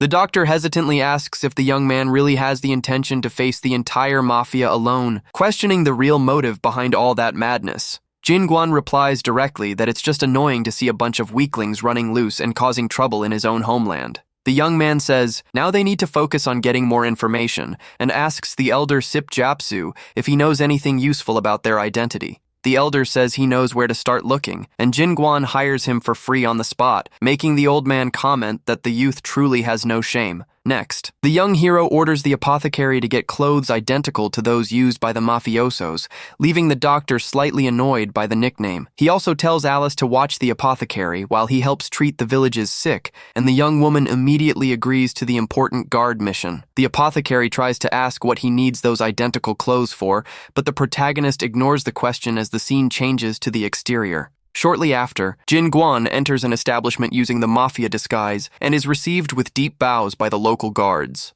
The man responsible for the place trembles from nervousness and apprehensively warns that his guild has already carried out all the tribute payment regarding that month. The disguised mafia leader keeps walking in a slow and imposing manner down the hallway, while the scared guard asks what brings him there. Behind the traditional wooden mask, Jin Guan asks with a calm and mysterious voice if the guard really knows who he is talking to. In his memories, Baek Mundo had warned him about the danger of hunting them alone, but the youth replied that he would check out that whole structure personally. Back in the present, the guard gets confused and hesitantly comments that the supposed mafia messenger had already passed by that place just 2 days ago. He warns that he first needs to send a message to the superiors inside, but is interrupted by a massive and sudden pressure of energy. In his memories of the plan, Jin Guan had explained that his method consisted simply of blocking all the exits of those rats' dens. He was absolutely sure that by closing the circle this way, the rats hidden in the underworld would end up being forced to reveal themselves sooner or later. Suddenly, a colossal and overwhelming explosion consumes the entire structure of the building, destroying the whole place from top to bottom with a crash. A massive cloud of smoke, dust, and pieces of wooden debris fly everywhere in the block after the terrible collapse of that tower. In the surrounding streets, the local residents go into absolute panic upon seeing the gigantic explosion and fearfully wonder what could have caused that. The civilians realize the building of those corrupt loan sharks was totally destroyed. Pointing shocked at the mysterious silhouette walking away with his back turned, Sip Japsu observes everything from afar hidden in an alley and is completely astounded by the ease with which the young warrior performed that feat. The elderly man admits to himself that he is totally at a loss for words to describe the absurd and relentless strength demonstrated by the youth in that attack. He reflects surprised on the young man having such absolute power at just 20 years old, highlighting that his strength doesn't come from magical skills, but from pure martial art. The elder comments satisfied that he lived long enough to witness something so fantastic and discreetly points to where their next stop should be. While walking through the busy streets, the old man comments in a serious way that there is just one single very worrying thing bothering his mind. He recalls that just as the apothecary had said before, the value and commercial importance of mana stones in that current world are simply absurd. The elder points out that the Hunters Association guards this resource rigidly, warning that if the Heavenly Kings are indeed involved with that mafia, he warns that the conflict won't be something simple to solve, since the fragile world peace only exists due to the treaty between the Association and the Heavenly Kings. Jin Guan listens with total peace to the veteran's warning and focuses only on discovering the truth about the mafia's connection with the large enemy group. The young hero calmly states that they are going to find out the whole truth behind that as soon as they step once and for all into their next base of operations. The guard at the door of the new place gets scared upon seeing the mysterious and disguised figure approach in such a silent and imposing way in the middle of the day. With a terrifying tone of voice behind his wooden mask, Jin Guan decides to play and ironically asks if the guard knows who he is, sweating cold from nervousness. The security guards hesitantly reply that he must be one of the elite members belonging to the dangerous mafia organization. The protagonist just celebrates that the answer is correct and delivers a punch so monstrous it implodes the enemy's entire building in the blink of an eye. Next, he proceeds to systematically destroy all subordinate bases of the mafia, clearing the city of thieves, smugglers, and traffickers without mercy. The residents comment how the city's atmosphere changed for the better, thanks to the mysterious hero who wears black clothes and a mask to hide his identity. They call him the Faceless Hero and the Nameless Wanderer, stating he is the true hero of their time, surpassing even the Rank S hunters.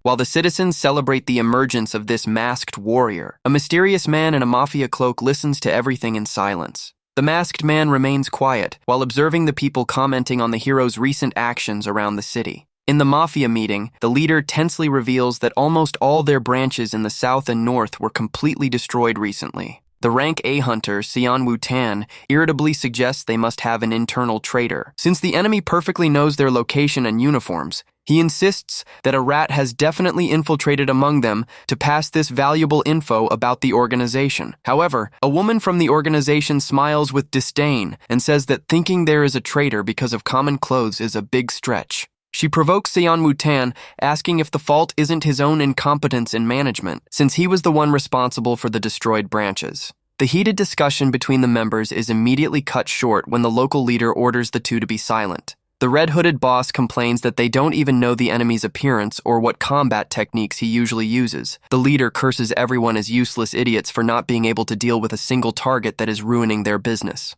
With a confident smile, the woman volunteers to take on the hunting mission, and the boss asks if she is really sure of what she is doing. She guarantees it will be quite different from that useless man who couldn't get any info, leaving Xian Wu extremely furious at the provocation. The boss accepts and sends Nan Hyang to take care of it, demanding they bring the invader near unalived so that he himself can cut off the guy's head elsewhere. Jin Guan smiles and comments that the mafiosos must be dying to eliminate him, because whoever takes a beating always gets more annoyed. Baek Mundo anxiously asks if it was a good idea to cause so much trouble, warning that dozens of rank B warriors together can equal a rank A. Jin Guan tells him not to worry, because ants are useless against a tiger. Leaving the apothecary scared of that absurd confidence, Baek Mundo asks why they went there, and the protagonist replies with irony that they couldn't receive such despicable visitors in a noble place. He refers in a sarcastic way to the Maha Guild headquarters, whose main entrance doors already appear completely destroyed. Inside, the guild thugs warn the boss they are totally prepared for the day of their long-awaited revenge against the invader,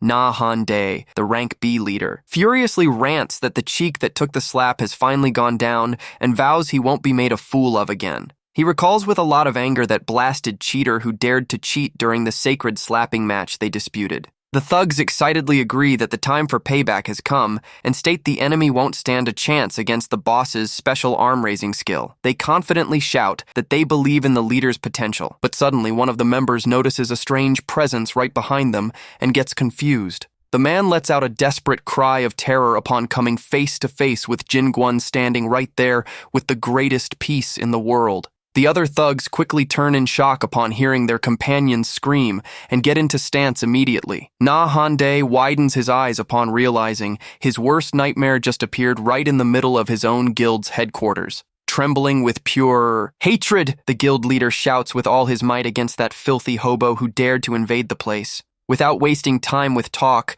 the protagonist quickly advances and raises his arm to deliver one more of his overwhelming blows. The guild leader is hit square on by a resounding slap to the face, letting out a groan of pain while trying to protect himself from the impact. He holds his own face in a confused way, not understanding how he was hit so easily again by the youth's fast attack. Jin Guan smiles and says ironically that good manners taught by force are never forgotten, defining that will be their greeting from now on. With total peace and authority, the youth simply passes straight by the guild leader without giving the slightest importance to his fury. The hero walks calmly to the main chair of the hall and sits in it in an imposing way, acting as if he were the true owner of the place. Before the incredulous eyes of everyone present, the young man orders in a commanding tone to spread a very important message immediately. With a smile at the corner of his mouth, he coldly announces that from that exact moment, the nameless wanderer has taken total control of the guild. Completely shocked and sweating from nervousness, the leader hesitantly asks if he heard correctly that absurd statement of domination. Jin Guan just looks back and calmly confirms that he didn't hear wrong, and that the situation is exactly that. He still smiles in a friendly way and advises the man not to feel so bad about it, since all of that is being done for a good cause. The youth still questions the morality of whoever lives committing crimes and asks if his parents are still alive to see the shame their son has become. The leader furiously shouts that he built that guild with blood and sweat, proudly warning that his parents are very much alive and that he will never accept losing everything. The protagonist replies by delivering another violent slap to the rival's face, shouting that he definitely shouldn't be living in that dishonest way. With the leader knocked out on the floor, the hero calmly asks the scared thugs if anyone else there has any complaint to make. Shortly after, the scene shows the sound of a broom sweeping with a lot of dust, the wooden floor of the guild's headquarters. Na Han-dai sweeps the floor, annoyed, and laments having been reduced to a janitor, while mentally swearing he will take revenge for all that humiliation. Suddenly, the protagonist's voice calls him in a harsh way, making the leader with the swollen cheek reply immediately in a tremendous startle. Jin Guan dryly orders him to sweep more quietly, because his mind is restless and the sound of the broom bothers him, forcing the man to obey. The rank B hunter begins to break into a cold sweat and wonders if that demon can also read minds, lamenting the humiliating situation he finds himself in. He reflects on the new power system of the current world, where hunters from rank B and up are already highly respected and receive elite treatment. Nahande resentfully thinks that a rank B hunter should live like a king forever in an isolated place like that, refusing to accept his downfall. Jinguan appears telling the man to sweep every corner right, making Nahande mentally complain that the young man himself looks like the filthiest guy there. Baekmundo praises the young hero for dominating that guild in an instant, while Jingguan just asks if the apothecary performed the requested task. The apothecary confirms that following the protagonist's orders, the news that the nameless wanderer took control of the Maha Guild has already been spread through the city. He explains that since the masked hero's popularity is sky-high currently, the rumor spread in an extremely fast way among the entire population. With the plan working perfectly, Jingguan concludes with total certainty that the info must have already reached the ears of the mafia leaders. Baekmundo questions if the enemies would really come just because of a mere rumor, but the protagonist replies with all conviction, yes. The young hero compliments his reasoning, warning that there is a great chance the mafiosos will show up to confront them. Still on this day, Jingguan complains that he can't see even a single ant in the street, and the apothecary fires back, asking how he plans to survive in the world with little patience. The apothecary tells him to wait a bit because they might have been delayed, amusingly noting that the young man seems to be quite impatient and nervous. Suddenly, the subtle sound of knocking on the door echoes through the quiet room, causing Jingguan to instantly get into maximum alert state. The protagonist opens the door excited while complaining about the delay, asking in a loud and confident tone if the invaders finally came prepared to fight. However, he is completely surprised to hear a soft and delicate female voice mockingly questioning who he was referring to. A beautiful woman smiles charmingly and jokes that it's absurd to call such adorable people invaders, calling the young man partner with affection. The young woman reveals she came just to deliver a special invitation and asks if he is the famous nameless wanderer. Receiving an awkward confirmation from him, she seductively announces that her organization prepared a large, luxurious banquet exclusively to honor the great hero of Yunmu. The lady hands over the invitation with a kiss mark and invites him to attend with all members of his guild at the famous Pavilion of Ink Fragrance. The scene changes, showing the weapons piled up at the headquarters, while the night falls completely outside the windows of the Grand Hall. Alice observes the scene annoyed and complains that the mysterious messenger managed to bewitch and leave the protagonist completely foolish with that invitation. Sip Jap Su comments in a thoughtful way that the invitation must have been a shock to the youth. Reflecting on the meaning of that call coming from the pavilion, Alice is surprised to notice they know the place. But the elderly man points out that the protagonist must be the only person in the entire city who doesn't know it. He explains that the place is a famous entertainment house, very well known in the southern region, being nicknamed by everyone as the very sun that rises during the night. Alice warns that very bright places hide great shadows, alerting that the pavilion is surrounded by dark and dangerous rumors that require caution. Instead of getting scared, Jingguan smiles eagerly and says he likes places that test his competitive spirit, making the young woman mock his reaction. Regardless of the hidden dangers, the protagonist decides they are going there personally to find out what the real reason for that mysterious invitation is. Meanwhile, at the Pavilion of Ink Fragrance, the powerful hunter Seonwoo Tan enters, walking in an imposing way along the red carpet of the Grand Hall. The influential Nan Hyang appears sitting majestically on her throne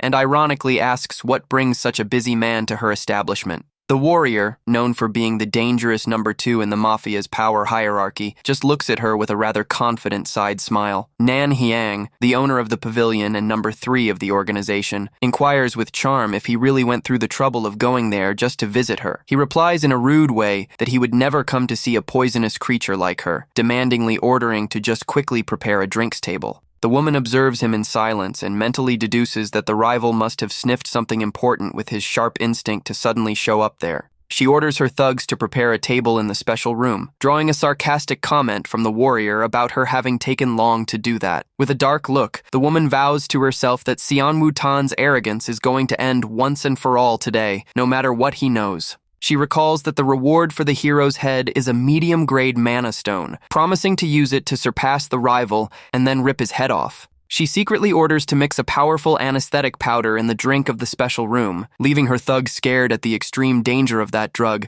Nan Hiang demands the use of 10 entire packets to ensure the monster is taken down, determined to not let the rival steal her valuable credit. Meanwhile, Xian Wutan snorts with disdain and vows he is not going to allow that cheating woman to steal his prey so easily by any means. With a terrifying smile and sharp teeth, the warrior states with total greed that he is going to devour both the valuable mana stones and the nameless wanderer. The scene cuts to Jin Guan eating meat in a desperate way at the banquet, while someone calmly advises him to chew slowly so as not to choke. Alice asks if he had been starving for days, and the young man replies with his mouth full that he spent a long time eating nothing but bland rice balls. Nahande enthusiastically thanks for being on the most noble floor there, making Jin Guan notice confused that the man drastically changed his way of speaking to him. Nahande explains that that floor is reserved only for very important people, celebrating that thanks to the hero they are being treated like kings. The hero tells the man to eat more instead of thanking, while Alice observes the table surprised to see they are devouring everything in such a fast way. Suddenly, the beautiful Giseng named Hua Riyong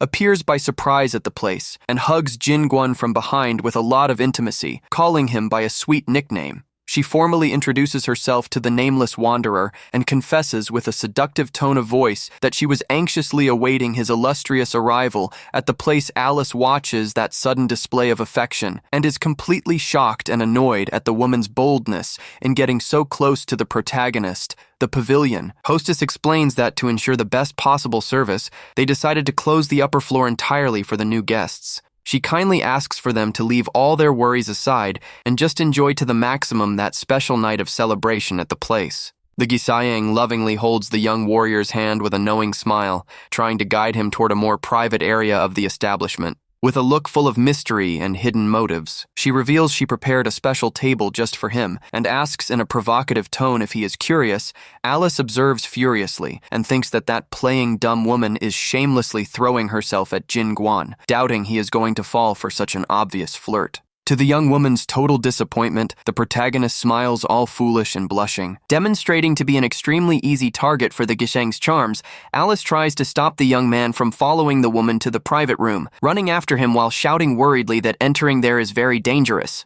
Suddenly, the girl feels a strong and sudden dizziness that makes her stagger, holding her own head with pain while the environment around her spins. Meanwhile, Hua Riyang guides Jin Guan to a luxurious and quiet hall, inviting him to sit while explaining that the place is only for special guests. The Giseng comments with hidden motives that the room is so isolated that nobody would know anything, no matter what happened inside there, sparking the young man's doubt. Being actually an infiltrated mafia member, Hua Riyong confidently reflects that no matter how respected the hero is, he is still just a regular man. Seeing his foolish face, she asks not to rush things, while Jin Guan awkwardly laughs and confusedly asks what exactly they would be rushing. Thinking the mission will be easy, she suggests he have a special drink from the pavilion before they continue, pouring a glass of the noble liquor for the youth. She observes Jin Guan drink and secretly celebrates, knowing the liquor is spiked with an anesthetic strong enough to take down even rank A monsters. While planning his capture, the villainess is surprised when Jin Guan praises the flavor of the drink, remaining totally conscious and in good spirits after swallowing everything. The young man slams the glass on the table excited, praising the good reputation of the Pavilion of Ink Fragrance, and joyfully demanding that she pour him one more glass. The Gizeng goes into absolute shock and completely pale upon seeing the potent poison had absolutely zero effect on the mysterious warrior's body. Sweating cold from pure nervousness, she tries to cover up her incredulity and forces a fake smile while going back to fill his glass with the spiked drink. The woman serves one more glass while tensely thinking she brought several extra drugs, deciding to put an even more lethal dose to test his resistance. Jin Guan drinks the second glass and comments in a thoughtful way that the flavor is quite different from the first. Leaving the Giseng apprehensive by his side at his perception, he turns to her with an ironical smile and mocks the massive trouble the villainess is having to spike his drinks with every round served. Upon realizing her poisoning plan was totally discovered by the enemy, Hwaryong widens her eyes with terror and goes into complete internal despair. Without losing his calm, Jingguan holds the Gizeng's face by surprise and asks in a threatening tone if they shouldn't start getting a little closer now. The young man squeezes her chin tightly and demands to know once and for all who gave the order to attack him and what type of substance she put in the drink. The protagonist threatens to give the poison to her herself to drink in case she doesn't speak the truth, making the Gizeng let out a muffled groan of pain under the firm grip of his hand. Desperate and crying, the villainess curses the young man and panics, begging for him to not force her to drink that lethal drug, fearing the devastating effects on her own body. Seeing the situation went completely out of control, Hwaryong begins to give in to the terrible fear and begs for a truce to be able to reveal everything she knows. In the face of her despair, Jingguan lets her go to the floor and thoughtfully reflects that if she unalives from poison, he won't be able to get any useful info about the mafia. While the Gizeng recovers her breath fallen on the wooden floor, the tense silence takes over the hall decorated with red curtains of the pavilion. The young lady lets out a low groan of pain while resting her trembling hand on the floorboards, trying to compose herself after the terrible scare she just took with his fury. Hwaryong sits hesitantly while massaging her aching head, confusedly wondering what actually happened in that brief moment of tension. Jingguan calmly asks with an ironical smile if she has already woken up from her trance, making the woman jump from a startle upon hearing his voice so close. The young hero, sitting comfortably in the chair next to her with a glass in hand, directly orders her to just sit so they can talk. He warns in a threatening tone that her poison won't have any more effect against him, advising the villainess to not try any funny business if she wants to stay alive. The Gizeng trembles with terror upon realizing the protagonist already knew about the entire poisoning plan since the first instant he entered that luxurious hall. Trying to keep her composure, she bluffs, telling him to not celebrate victory early, claiming she already poisoned all his companions who stayed in the outside hall. At this moment, Baekmundo and Alice enter the room, revealing the detoxification process was already successfully completed, despite Alice complaining of a stomachache. Jingguan praises the apothecary for having solved everything faster than expected, leaving the Gizeng completely astounded without understanding how they neutralized the drug. Baekmundo prides himself on being the hero's right hand, mocking the mafiosos for trying to use such an amateur poison before a professional apothecary of his class. Alice reveals all the other Gizengs were part of the mafia's evil plan, triumphantly warning she already managed to subjugate and tie up each one of them outside, returning to focus on the villainess. Jingguan dryly warns that the drinks are finished and demands that she finally start answering all his pending questions. The hero points his finger toward her in a threatening way and demands to know exactly where the big mafia boss is hidden at that exact moment. The villainess bites her lip and gnashes her teeth with a lot of anger for having been totally defeated and cornered in that humiliating way by the protagonist's team. In an act of stubbornness, she turns her face and with conviction shouts that she will never reveal the secret location of her master and supreme boss of the criminal organization. Jingguan ironically asks if she prefers loyalty over her own life, making the villainess tremble with fear upon seeing the terrifying expression that emerges on the warrior's face. The protagonist coldly warns that he will respect her choice, raising his massive hand to deliver a relentless blow and prove he doesn't spare enemies based on gender. In total panic, Hwaryong desperately shouts that a low-ranking member like her doesn't know the exact location, but terrified reveals that a key is necessary. The tearful Gizeng quickly confesses she heard say that the Lord of the Pavilion possesses a special key that takes the bearer directly to the boss's hideout. However, she explains that the big problem is the necessity to use two keys simultaneously, one being with the Lord and the other kept in the special room. Jingguan concludes they need to collect the two keys to reach the mafia boss, and the woman confirms, but apprehensively alerts that there is another obstacle. She reveals that due to a magical technique sealed in the keys, the moment someone grabs one of them, an alert signal will be sent immediately to the other. Baekmundo realizes that if they grab only one, the enemy can hide the other or flee, concluding they need to steal the two at the same time, which gladdens the Gizeng. The villainess secretly celebrates for them having believed in her lie, which serves only to send the nameless wanderer alone to meet the dangerous lord of the pavilion. Without suspecting anything, Jingguan orders the group to split up to look for the keys, deciding to personally go confront the powerful lord of the pavilion. Jin Guan asks the elder to help him organize everything there along with Han Dae, and the veteran immediately agrees to the task, while the hero prepares to leave. Alice worriedly questions if he is really going to trust that Giseng, fearing it's a trap, but the young man replies that what doesn't unalive him only makes him stronger. He tells them to not worry about him and focus on their own safety, making the young woman relievedly conclude it's impossible for something to go wrong with a monster like him. Observing Jin Guan walk away, Hua Rayong mentally mocks his pride, thinking that hillbilly has no clue how vast the world outside is. The villainess highlights that the pavilion owner is one of the few rank A hunters in the region, guaranteeing the protagonist will end up begging at her feet when they face each other. She also doubts his companions will do any better, since in the special room of the pavilion, a true monstrous warrior anxiously awaits them for combat. With a sadistic and vengeful smile on her face, the Giseng internally celebrates that no matter where they decide to go, the final fate of all of them will be nothing but demise. In the other part of the plan, Baekmundo admits he doesn't worry about the hero, but confesses apprehension about what they themselves must do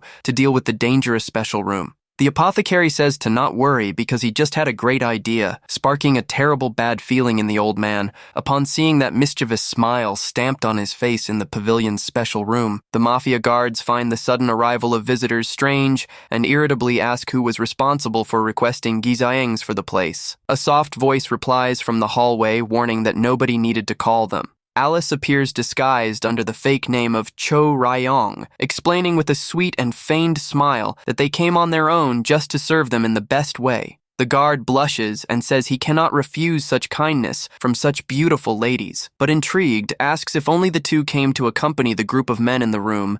Alice confirms yes, and friendly introduces her supposed older sister, who appears by her side timidly and embarrassedly dodging their gazes. She says her sister's name is Manhwa, while Baekmundo curses the protagonist because of this terrible disguise idea. Honestly, it turned out pretty well. Beggars can't be choosers. It gets the job done. Oblivious to the truth behind the disguise, the mafia guards at the table laugh out loud and celebrate the arrival of the beautiful women to liven up their drinks night even more. One of them praises Manhwa, saying she is the most beautiful woman in the region, while Baekmundo thanks with a soft voice, trying to maintain focus on his secret infiltration mission. The apothecary thinks that despite having been furious at being forced to dress up like this by the hero, he needs to admit the disguise turned out incredibly perfect and realistic. He closely analyzes the behavior of the guards at the table, noting that although they look drunk and noisy, everyone's movements remain perfectly firm. The disguised apothecary notices that despite the fake smiles on their faces, those experienced mafia warriors are not displaying any opening for a surprise attack. He concludes that all guards at the table belong to the dangerous rank B, reflecting it would have been extremely risky to try a direct and unarmed confrontation against all of them. Maintaining calm and the discretion of his disguise, the apothecary focuses only on visually examining the place to try to find out where the valuable key to the special room is kept. He remembers the warning that the key to the special room is kept directly with the man who has red hair, proceeding to look for him among those present in the hall. Upon noticing that none of those present there has red hair, he decides he needs to find a discreet way to dismiss those guards to search the other rooms. He concludes that poisoning everyone will be the simplest solution, using his special apothecary skill to secretly infuse a toxic substance into the wine jar. The moment he prepares to act, an overwhelming presence suddenly emerges right behind him, making Baekmundo break into a cold sweat upon feeling a monstrous aura stare at him. The guards get startled and surprisedly ask what Master Seon Wu-tan is doing there, since he was supposed to be resting in his private quarters at that moment. Upon seeing the red hair of the newcomer, the apothecary tensely realizes that that is the man who keeps the key, but soon notices there is a much more urgent and dangerous problem. Just by the pressure of the terrifying energy emanating from the newcomer, the apothecary immediately notices that that man belongs to the feared rank A of martial strength. He remembers the plan drawn by Jin Guan that the hero would take care of the pavilion lord, while the two took care of the special room in a simple and fight complication-free way. The apothecary internally cries and laments that the mission actually is extremely difficult and dangerous, desperate with the fact that they are about to be unalived inside there. One of the guards comments that Nan Hyang tried to spike the drinks served earlier and asks if the master wishes them to bring a new table with clean drinks to the VIP hall. Xian Wu Tan refuses and deduces the rival is plotting something for tonight, irritably demanding that Manhwa hurry up with that and pour one more glass of drink directly for him. The apothecary celebrates having used an elixir to hide their presence earlier, because he knows that without that, the energy tracking of the rank A enemy would have discovered them immediately. He calms down, knowing the elixir will keep them hidden, and focuses on serving the drink in a delicate way to try to confirm if the key is indeed kept with the warrior. With a sadistic smile of sharp teeth, the feared warrior murmurs that he is very curious to see what type of pathetic plan his rival in the pavilion prepared for tonight. Manhwa gently offers a glass of wine to try to calm him, but the red-haired man turns in her direction with an extremely sharp look that is suspicious of everything. In an extremely abrupt way and without any warning, the powerful hunter advances and tightly grabs the disguised apothecary's wrist, completely halting his movement. Baekmundo tries to maintain the female role and asks with a trembling voice if he did something wrong, while the enemy demandingly inquires in a threatening tone for him to confess all the truth right away. Xian Wutan squeezes his arm even tighter and furiously asks what type of bizarre plan the apothecary is plotting by going to the point of disguising himself as a woman to get close. At that instant, it is explained that with each rank, a hunter manages to climb in the world power system. Their physical and magical attributes increase in an absurd way. The apothecary feigns pain and begs for the warrior to let go of his wrist, knowing the strength of a rank A is crushing and that their farce runs the imminent risk of being discovered there. The warrior brings his nose close and warns that his superhuman sense of smell doesn't let anything pass, irritably revealing that the apothecary is stinking entirely of anesthetic powder. He swears he knows nothing and that he came just to serve drinks, but panics realizing the opponent possesses the dangerous special beast attribute in his body. It is detailed that upon awakening, besides the standard strength ranks, some rare hunters manage to get special elemental attributes like fire, ice, poison, or earth. There are also elements like steel, beast, wind, and thunder, with the chances of unlocking one of these special attributes increasing slightly upon reaching higher ranks. It stands out that Baekmundo's own medical skills are strengthened by him possessing the poison attribute, which allows infusing lethal toxins into his techniques.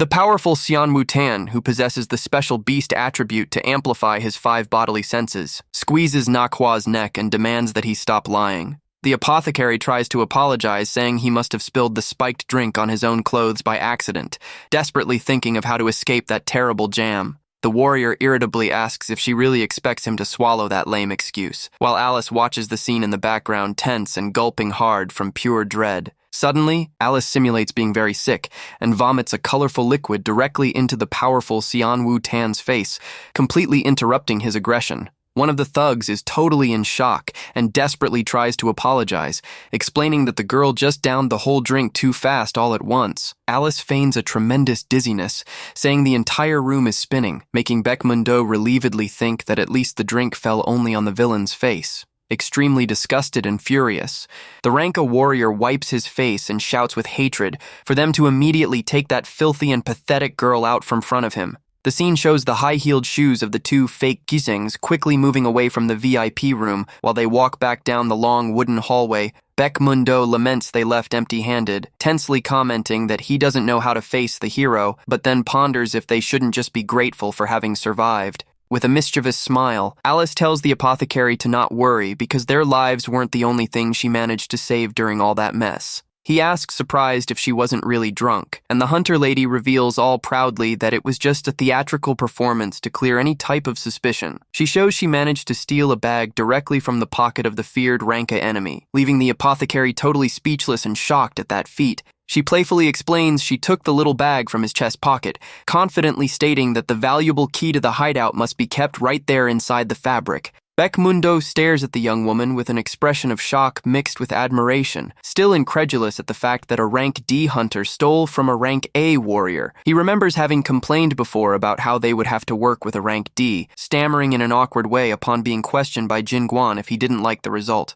The apothecary tries to come up with an excuse to justify his previous prejudice that rank D hunters would be useless, but the hero just laughs at his obsession with ranks. With an enigmatic and very calm smile on his face, Jin Guan directly asks Baekmundo what rank he believes the protagonist himself possesses at that moment. Scratching his chin thoughtfully, the apothecary respectfully replies that a warrior with such colossal power like his must belong at least to the feared rank. The hero just gives a mysterious smile upon listening to that modest assumption, demonstrating that his true strength goes way beyond what anyone there imagines. Jin Guan continues his reasoning, asking if the apothecary would believe it if he said he didn't notice Alice stealing the manual directly from his clothes pocket. Laughing in an incredulous way, Baekmundo states that if the young woman were really capable of performing such a feat against him, she would never be classified as just rank D. He points out she would be at least rank B, but suddenly Alice opens the little bag she stole and goes totally surprised upon realizing there is no key inside there.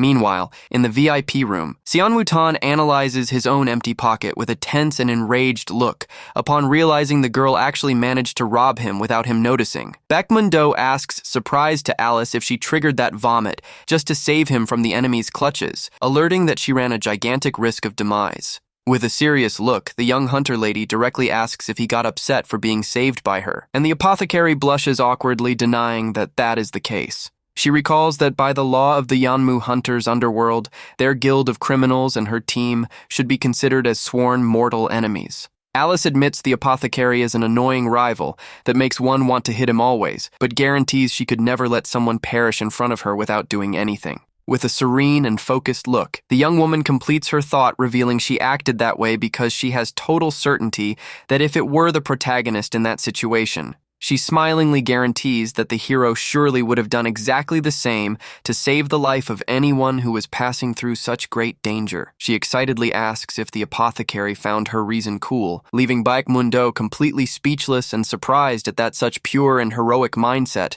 The apothecary tries to hide his admiration, timidly agreeing, but then mentally disdains, saying that this silly sentimentalism is the ideal formula to get unalived. Alice gets extremely annoyed with the apothecary's mocking face, shouting that he should at least thank her, making him think about how vulgar that girl is in a kind way to reward her. He promises to prepare a special growth elixir as soon as they return to the clinic, leaving the young woman very excited with the surprise. Suddenly, a colossal crash and a massive explosion of purple energy destroys the entire wall of the VIP hall, abruptly interrupting the trio's peaceful conversation. While dust and debris fly through the air, the story tensely reveals that the protagonist's group ended up ignoring two extremely crucial facts about the enemy. The first point is that Xian Wutan already planned to eliminate all subordinate guards of Nanxiang in the pavilion since the beginning, regardless of the success of his plans. The second and more dangerous forgotten fact is the hunter's feared special beast attribute, which reacts furiously against anyone who tries to steal his personal belongings.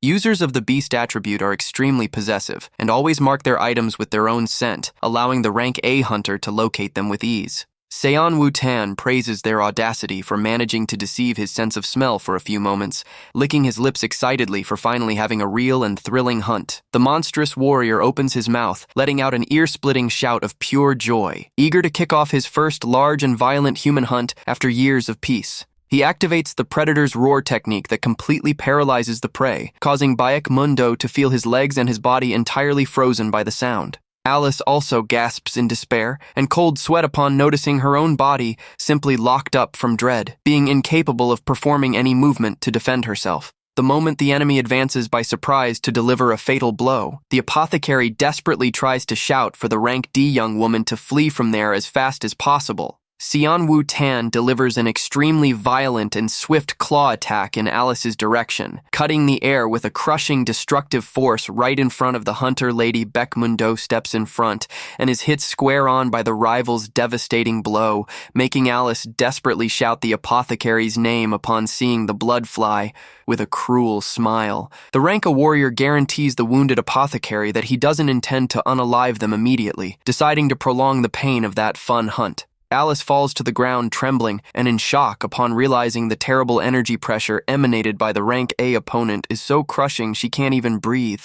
Xian Wutan extends his right hand armed with extremely sharp golden claws, announcing in a sadistic tone that their great hunt is officially initiated. The villain opens a wide, insane smile and challenges the wounded apothecary to show his own claws, mockingly comparing the rival's strength to a regular gate monster. With a lot of effort, Mundo furiously stands up and begins to generate several floating spheres of purple, poisonous energy around him, preparing a desperate counterattack. He activates his special poison torrent technique, tossing that entire massive purple and toxic cloud in the opponent's direction with an extremely violent force. Seonwoo Tan's side smiles and easily deduces that the apothecary's plan is to use that toxic poison mist to directly hit his sharp beast sense of smell. The entire special room is consumed by that massive purple and toxic energy storm, covering the Ranka warrior's body completely in a lethal poisonous mist. Seonwoo Tan just mocks the opponent's charge, saying he loves it when his prey exerts themselves and fight a lot before being completely devoured. With a focused and confident look of a predator, the rank, a warrior analyzes the combat situation. Upon noticing a sudden change in the apothecary's posture in front of him, he notes that the scared girl vanished from there, and Mundo staggering confirms he sent her far away because he alone is more than enough to take care of a noisy beast. The wounded apothecary commandingly says he will take care of him alone, remembering having used a special medical needle to command Alice to flee the place immediately. He reflects that the needle he drove into her served to instantly cure the paralysis from the enemy roar, allowing the Rank D girl to manage to escape in time. Mundo had warned Alice that if they tried to flee together, the two would perish, since she could feel the real danger of the Rank A opponent's crushing power. He explained he would gain the maximum possible time against the hunter, telling the girl to run as fast as she could to Jingguan to report the entire danger situation. Alice runs at full speed and complains about him mentally cursing him, but states that after saving him, they are totally square about the promised growth potion. She runs crying from worry and in thought begs for the apothecary to survive, vowing she is going to bring Jingguan back to help him at any cost. Back in the special room, a massive blast of wind and dust spreads violently through the air, marking the immediate resumption of that tense and dangerous combat. Seonwoo Tan leaps in an imposing way toward the apothecary, delivering one more destructive claw attack while a sadistic smile takes over his beast face. The powerful enemy executes an extremely fast and violent diagonal claw slash in the air, which passes dangerously close by the wounded apothecary's head. To defend himself, the doctor quickly draws his exclusive apothecary weapon, which consists of a heavy metal needle that is extremely resistant and sharp for combat. Sparks fly through the VIP room as the heavy needle violently collides several times against the opponent's golden claws in a fierce and noisy exchange of blows. The Rank, a warrior, bizarrely praises the disguised apothecary's masculinity, insanely laughing and saying that if he weren't an enemy, he would make him his packmate. Mundo curses the rival as a perverted beast and consumes a forbidden pill to activate the special skill that temporarily increases all his physical attributes. With an expression of extreme fatigue and sweating heavily, he thoughtfully reflects with worry that that is already the second power-boosting pill he consumes in that combat. He recalls he needed to take the first pill just to manage to survive the opponent's crushing initial attack, leaving him now to use the effect of the second. Because the pill uses poison, it guarantees a much greater strength than common elixirs, allowing him to resist well and surprise the Rank, an opponent with his strength. The doctor knows the big problem is the accumulation of poison in his own body, while Seonwoo Tan roars with laughter, saying he is much more fun than the other weaklings there. The apothecary spits blood and desperately notices that if he consumes one more forbidden pill in that combat, the accumulated toxicity will finish off his life for good, with his face stained with blood and fatigue taking its toll. Mundo widens his purple eye with dread upon noticing the opponent prepared to deliver one more fatal attack. Seonwoo Tan leaps in a sadistic way with a wide smile on his face, announcing in an insane and violent tone that the time has come for them to start playing in a much rougher way. The warrior hits the ground with a stomp of crushing force, entirely destroying the wooden structure of the VIP hall floor and making large stones fly through the air. Large debris and pieces of wood violently fly through the entire room, while the apothecary tries to disengage in an agile way to escape being crushed by the wreckage, protecting himself with his arms. Mundo groans in pain and is totally shocked at the fact that the opponent possesses such a monstrous power to the point of destroying the ground just by stomping. While watching a massive claw of golden energy advance against him through the air, the apothecary terrifyingly questions himself if that is the true colossal power of a Rank A. The violent blow crushes and explodes the VIP room ground in an overwhelming way, generating a massive cloud of dust and pieces of wreckage at the place after the resounding impact. The villain raises his arm, illuminated with energy, and satisfiedly notices the apothecary managed to survive by jumping backward on purpose to manage to cushion the force of the impact. Xian Wutan walks in a slow and imposing way in his direction, mockingly asking if he has already given up fighting, since there is no longer any place where he can flee. He promises to spare him from extra suffering and end his life without pain for having had so much fun in combat, but suddenly is interrupted upon noticing something strange in the opponent. With a terrifying smile and sharp teeth, the rank. A warrior just side smiles upon realizing the wounded opponent decided to continue firm and resist until his limit. The hunter compares the rival's attitude to a cornered rat trying to bite the cat, while the apothecary admits it is indeed very strange for him to fight so much since it isn't his style. He confesses the rival is strong, but guarantees not enough to make him give up on life, since he himself has already faced infinitely more powerful monsters in the past. The doctor concludes that maybe because of that, he feels he has a chance if he risks everything, making the rank A villain mock his mental sanity for a simple rank B to act that way. Coughing blood in a quite weakened way, Beckmundo smiles mockingly and fires back at the opponent, saying that even he himself finds it bizarre the fact that he is acting that way. He thoughtfully reflects that if he had simply abandoned that rank D girl and fled alone, his own safety would be totally guaranteed at that moment. The apothecary admits to himself that taking that heroic and risky attitude to save another person was an insane choice that doesn't match his personality at all. He smiles upon remembering having reflected that if the hero were there, he surely would save the girl, demonstrating he was totally influenced by his lord's kindness. He asks himself in an amused way if he ended up going crazy from hanging around insane people so much, firmly squeezing his heavy metal needle with his totally bloody hand. With a challenging and fierce look, he calls the rival to the final combat, mentally thinking with irony that that cheap sentimentalism of saving others is the perfect way to get unalived. Xian Wutan advances with disdain, asking if suicide is really the best combat strategy the apothecary managed to cook up to face him. The rank. A warrior widens his golden eyes in absolute shock and fury upon being surprised by an extremely fast and unexpected movement that emerges before his combat vision. He is forced to back away by surprise, while shockedly noting that the disguised apothecary's speed increased in a completely absurd and violent way. Beckmundo asks if that hurts while releasing a massive amount of power, making the villain realize the rival's energy skyrocketed due to the needle in his chest. The doctor activates his secret apothecary technique to merge the energy of his needles, preparing an attack of incomparable destructive power against the opponent. He generates his devastating red blood needle technique, channeling all his vital energy directly into the tip of his sharp combat weapon. A deafening crash echoes through the room when the two energies violently collide, generating a massive impact that shakes the entire pavilion structure. They initiate a frenetic exchange of attacks in the air,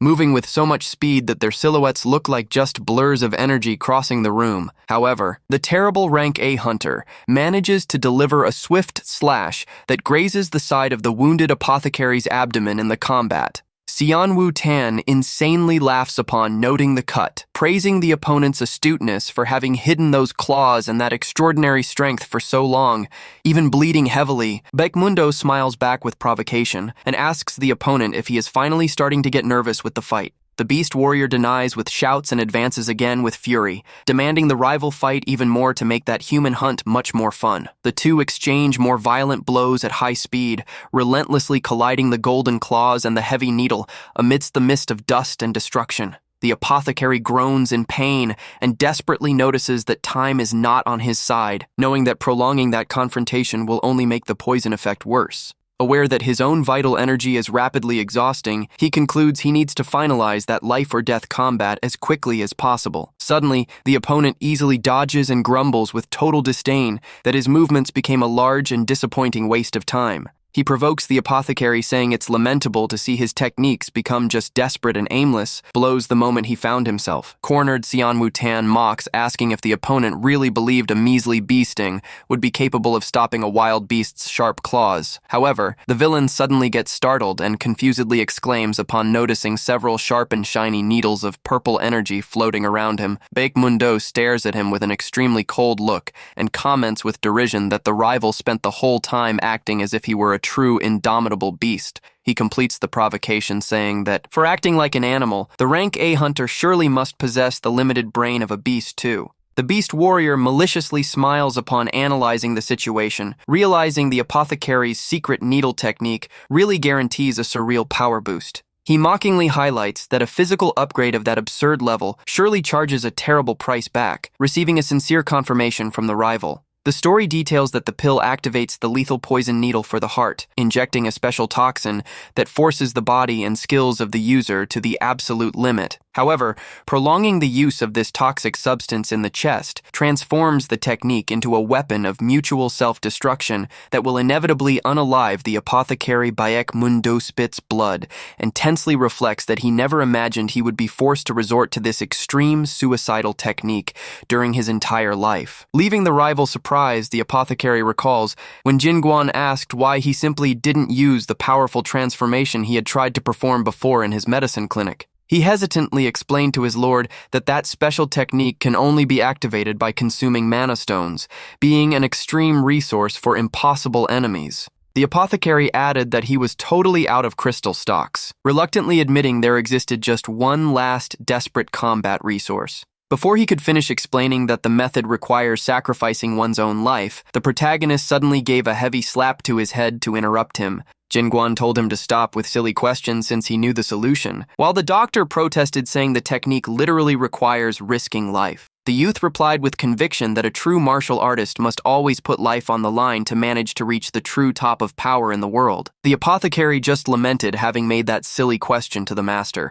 admitting he indeed felt a complete idiot for trying to question that relentless logic in the present. He concludes that now he has no other option but to commit that idiocy of risking everything, when suddenly the enemy's furious voice calls him back. Xian Wu-tan widens his golden eyes in absolute shock and fury upon noticing a massive and dangerous amount of purple magical energy start to explode from the rival. With a fierce look, Baek Mundo roars that the time has come for the villain to also put his own life on the line, using all his remaining vital energy as supreme fuel. He advances with all his determination to deliver a desperate attack that surpasses all his physical limits, activating a secret deadly apothecary technique. The doctor shouts the name of his supreme life-cutting needle technique, delivering the final attack while ordering all his poison power to connect at once. However, the terrible rank, a warrior, just opens a wide, sadistic smile of sharp teeth upon seeing the opponent's desperate charge in his direction in the room. With a metallic and resounding sound of breaking,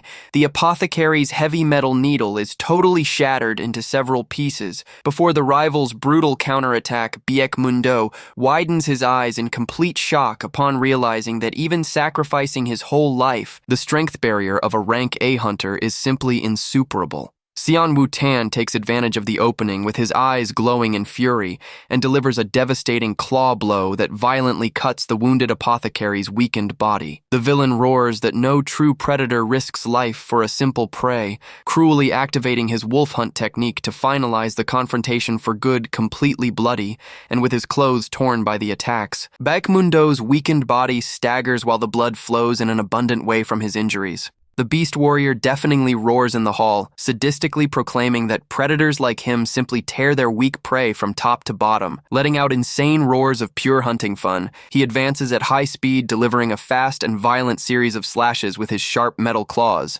While being brutally hit and spitting blood, the doctor desolately realizes that even surpassing all his limits, their power difference is still massive. The monster roars that he is going to rip his heart out to devour while the apothecary is still alive, advancing with open jaws to finalize the act of cruelty.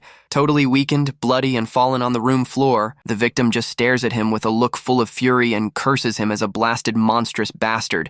Before passing out, Baek Mundo bites his bleeding lips and thinks he cannot let himself be carried away by the opponent's overwhelming rhythm if he wants to have any chance to survive. He terrifyingly realizes his limit arrived when his chest begins to ache intensely in an abrupt way, letting out a muffled groan of suffering. The terrible physical penalty for having used the lethal poison needle for the heart finally begins to take effect, destroying his internal strengths. He tosses a new torrent of poison, creating a purple smokescreen to try to throw off the rank A opponent, who irritably complains of the trick repetition. Weakened, the apothecary desperately notices his body locked up and doesn't move. Knowing he needs to either way create distance to manage to save himself, Xian Wu-tan suddenly emerges from behind the smoke and grabs him by the neck, mocking that cheap mistrick and declaring the time has come to put an end to that. The doctor, shocked, asks how he managed to pass, and the villain proudly reveals that his 5 beast senses are 5 times sharper than normal ones. He, laughing, confesses he already knew the rival's exact location since the beginning, revealing he likes to give false hopes before sinking his prey into despair, the imposing shadow of the feared rank. A hunter hovers threateningly in the hall, sadistically commenting that hunting in this slow way is much more fun. Being choked out of breath, Baekmundo curses the rival as a sick maniac, melancholically asking himself if his life is really going to end in that tragic way. He resignedly reflects that, even if he weren't facing that monster, his life's time was already exhausted due to the poisons in his chest.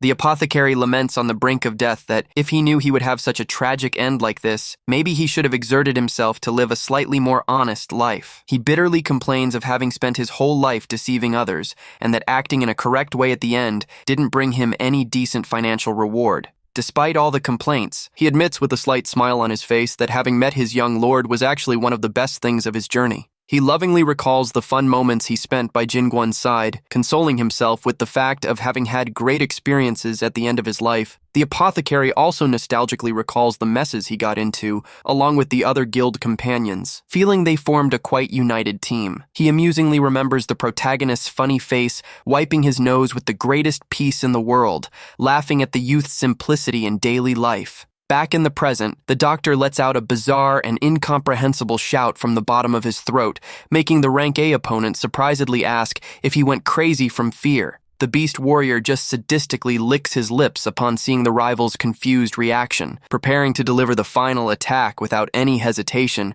Xianwu Tan furiously roars that the apothecary's madness doesn't matter at all to him, opening his mouth with sharp teeth to bite and tear the victim's neck in the room. With tears in his eyes and blood streaming down his face, Baekmundo resignedly closes his eyelid, sadly believing that that is the definitive end of his life. The doctor irritably questions himself why those guild idiots were the last people he thought of before dying, getting angry the more he reflects about it. He cries and mentally blames the protagonist for all that tragic situation, upsetly complaining that the most annoying part of all that story at the end is, he recalls when he directly asked Jinguan about what he should actually do in case his life ran a real risk of death during missions. The youth told him to just call his name to be saved, making the apothecary emotionally admit that he really was the person he thought of on the brink of death, desperate and crying a lot under the opponent's deadly grip. Baekmundo shouts with all his might for the protagonist to save him, calling him a son of a gun. He squeezes his eye with full force while sweat and blood stream down his cheeks, fearfully awaiting the impact of the fatal blow that would take his life for good.